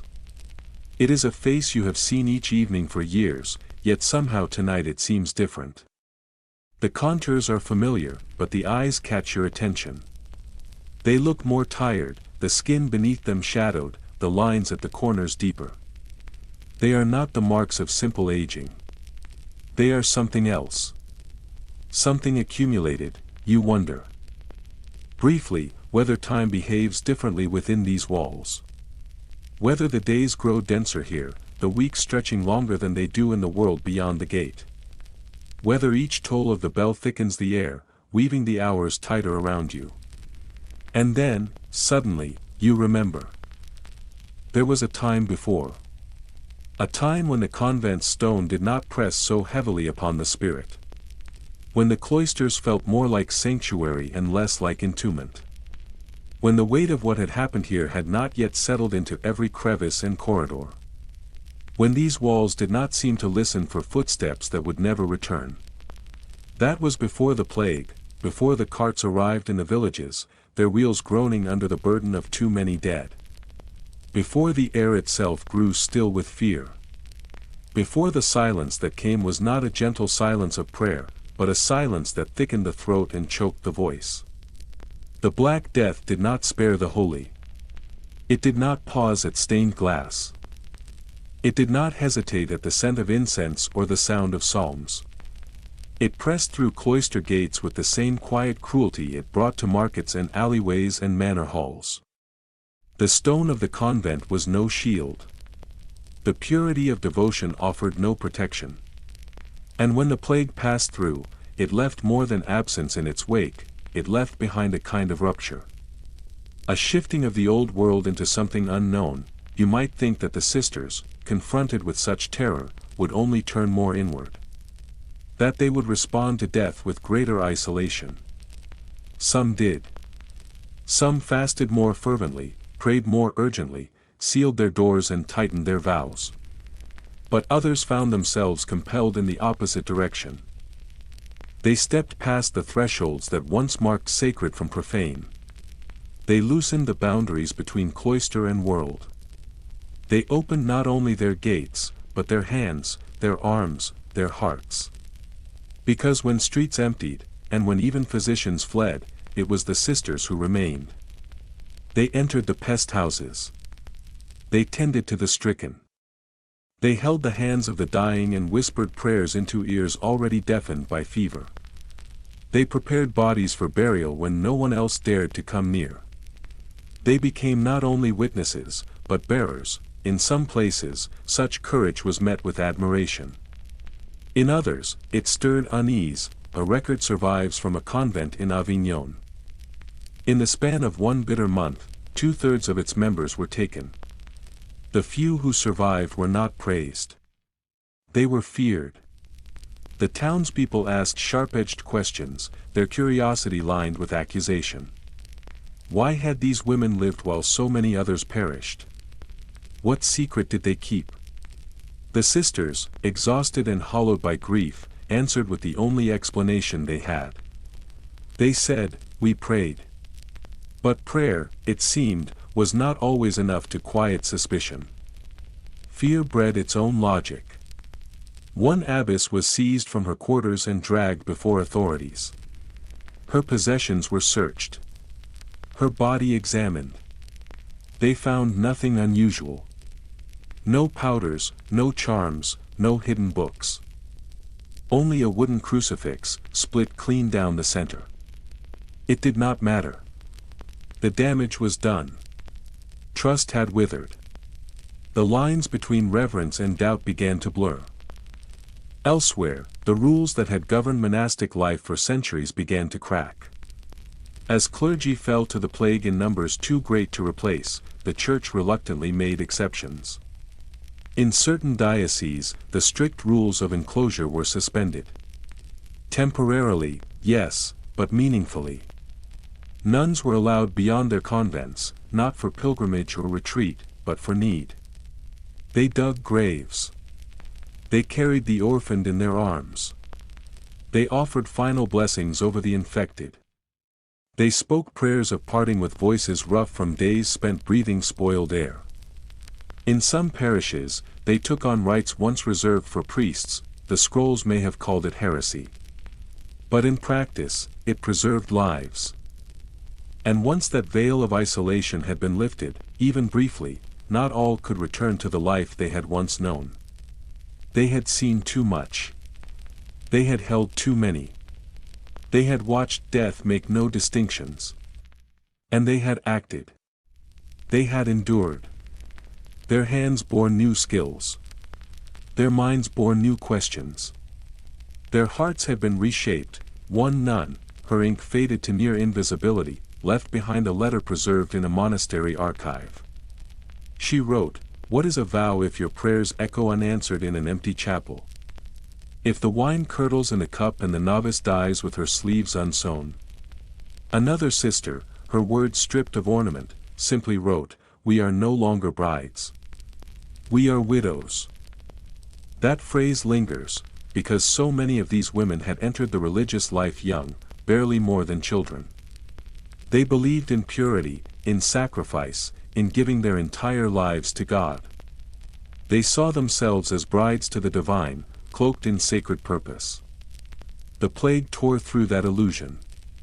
It left in its place something both harder and truer. It left questions. What if death is certain no matter how tightly you hold the rule? What if your silence, your fasting, your seclusion, cannot stop the rot? Then what is the vow for? A few women left their orders. Not many, but enough to be noticed in the records. These were women who had crossed the gates into the sickened world and could no longer retreat fully into cloistered life. They had heard the cries of mothers. They had seen children bury fathers. They had looked into the face of suffering and felt something awaken that prayer alone could not still. Others stayed. But they reshaped the meaning of their staying. they began to teach each other. They studied illness. They wrote instructions. They created systems for rotation, for rest, for quarantine. They confronted physicians who hoarded knowledge. They shared remedies. They created space for conversation and concern. They learned how to survive better. Some convents even began to compile their own medical writings. These books were modest, handwritten, passed between sisters, rarely seen by outsiders. But they were revolutionary in their authorship. Women writing not only for devotion, but for health. Women recording what their own eyes had seen. What their own hands had done. One such manuscript remains today in a library in Prague. Its pages are fragile, its cover hand-stitched. The title reads only, "For the next time." Inside are lists of herbs and instructions for treatment. Names of those who died. Names of those who lived. And, in red ink, underlined twice, a single phrase stands alone. The rule is not above mercy. The line was condemned when found decades later. But to the women who had survived the plague, it was not scandal. It was truth. It was the truth they had carried through fire. You look around your own convent now. You see the changes. The tapestry in the dining hall is newer. The bells ring later than they once did. The sisters speak more freely. Their steps are lighter. Their discipline remains, but it no longer feels sharpened into punishment. There is still structure. Still prayer. Still rhythm in the days, but something has shifted, almost imperceptibly. The veil is still drawn. But sometimes, on certain mornings, with light slanting in at just the right angle, it parts, because once you have held a girl as she died in your arms, her hair clinging to your sleeve, her skin cooling as you whispered a psalm she would not hear, once you have washed the fevered face of someone whose name you barely knew.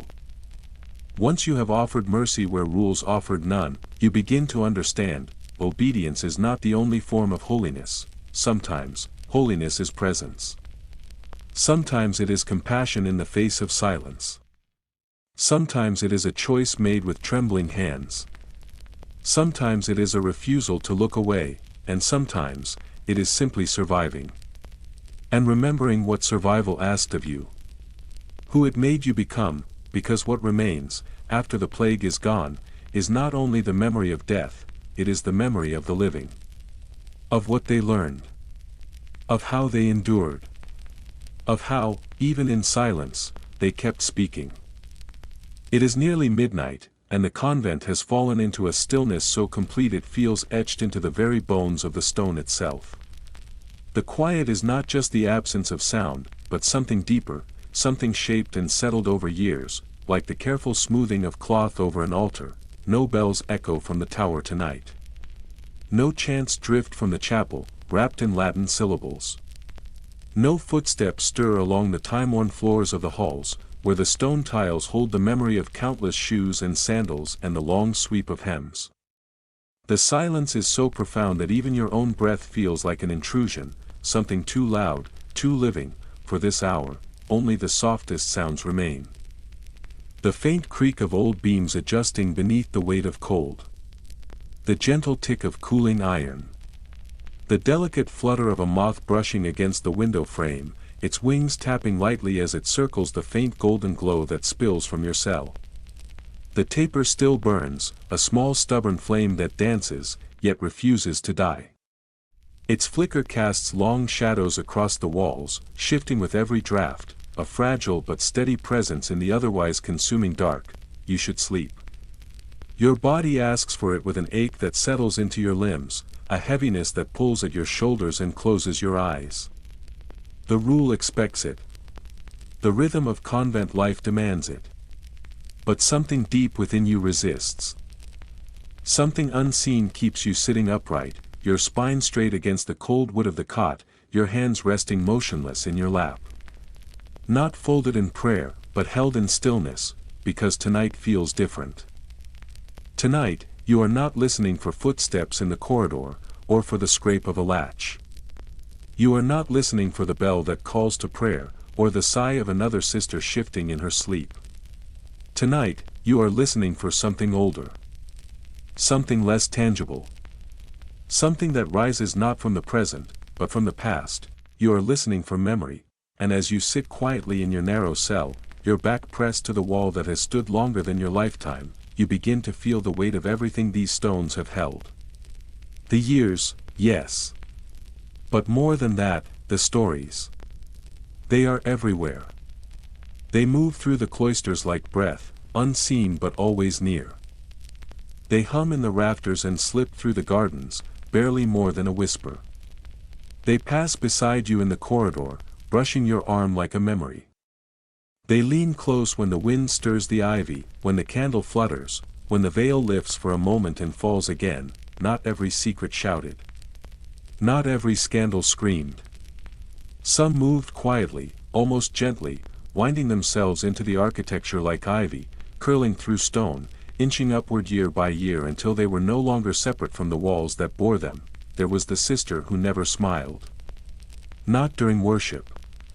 Not during meals. Not even in the garden among the rosemary and sage. But when she read aloud from the Song of Songs, her voice shifted. Her expression softened. And in those brief moments, something in her face shone like wax warmed by flame. There was the sister who stitched herbs into her pillow every night, hoping their scent would keep the dreams away. And another, quieter still, who carved 2 small initials over and over into the underside of the chapel pew, so often, so precisely, that the wood beneath her fingers gave way. And there were others. The ones who followed every rule. The ones whose habits were always perfectly pressed, whose prayers never faltered, whose silence was complete. Until one day, it wasn't. One ran barefoot into the orchard, her veil slipping, her breath wild, her arms open to the sky. Another lit a circle of hidden candles and whispered names into the flame that were not her own. An abbess once locked herself inside her cell and sang lullabies through the night, songs meant for a child she never bore. You will not find these stories in the convent ledgers. They were not recorded during chapter meetings. They were never named in communal penance. No one judged them in daylight. But they have not vanished. They hover still. They float like dust caught in a shaft of morning light, nearly invisible, yet always present. Always breathing. This place, for all its silence, has never truly been quiet. Some sisters rebelled by walking away from their vows, stepping into the unknown beyond the convent gates. Others rebelled by remaining, but refusing to remain unchanged. And then there were the quiet ones. The ones whose resistance took a different shape. A softer one. They watched everything. They wrote nothing. Yet they remembered every gesture, every glance. They stitched names into hems and sleeves and cloaks, hidden between layers, so that someday, someone would know those names had been worn. They made confession into conversation. They made silence into a kind of music. They never sent a single letter into the world. But they composed one each night in their thoughts, crafting every line with care, whispering it into the darkness as if it might be heard across the years.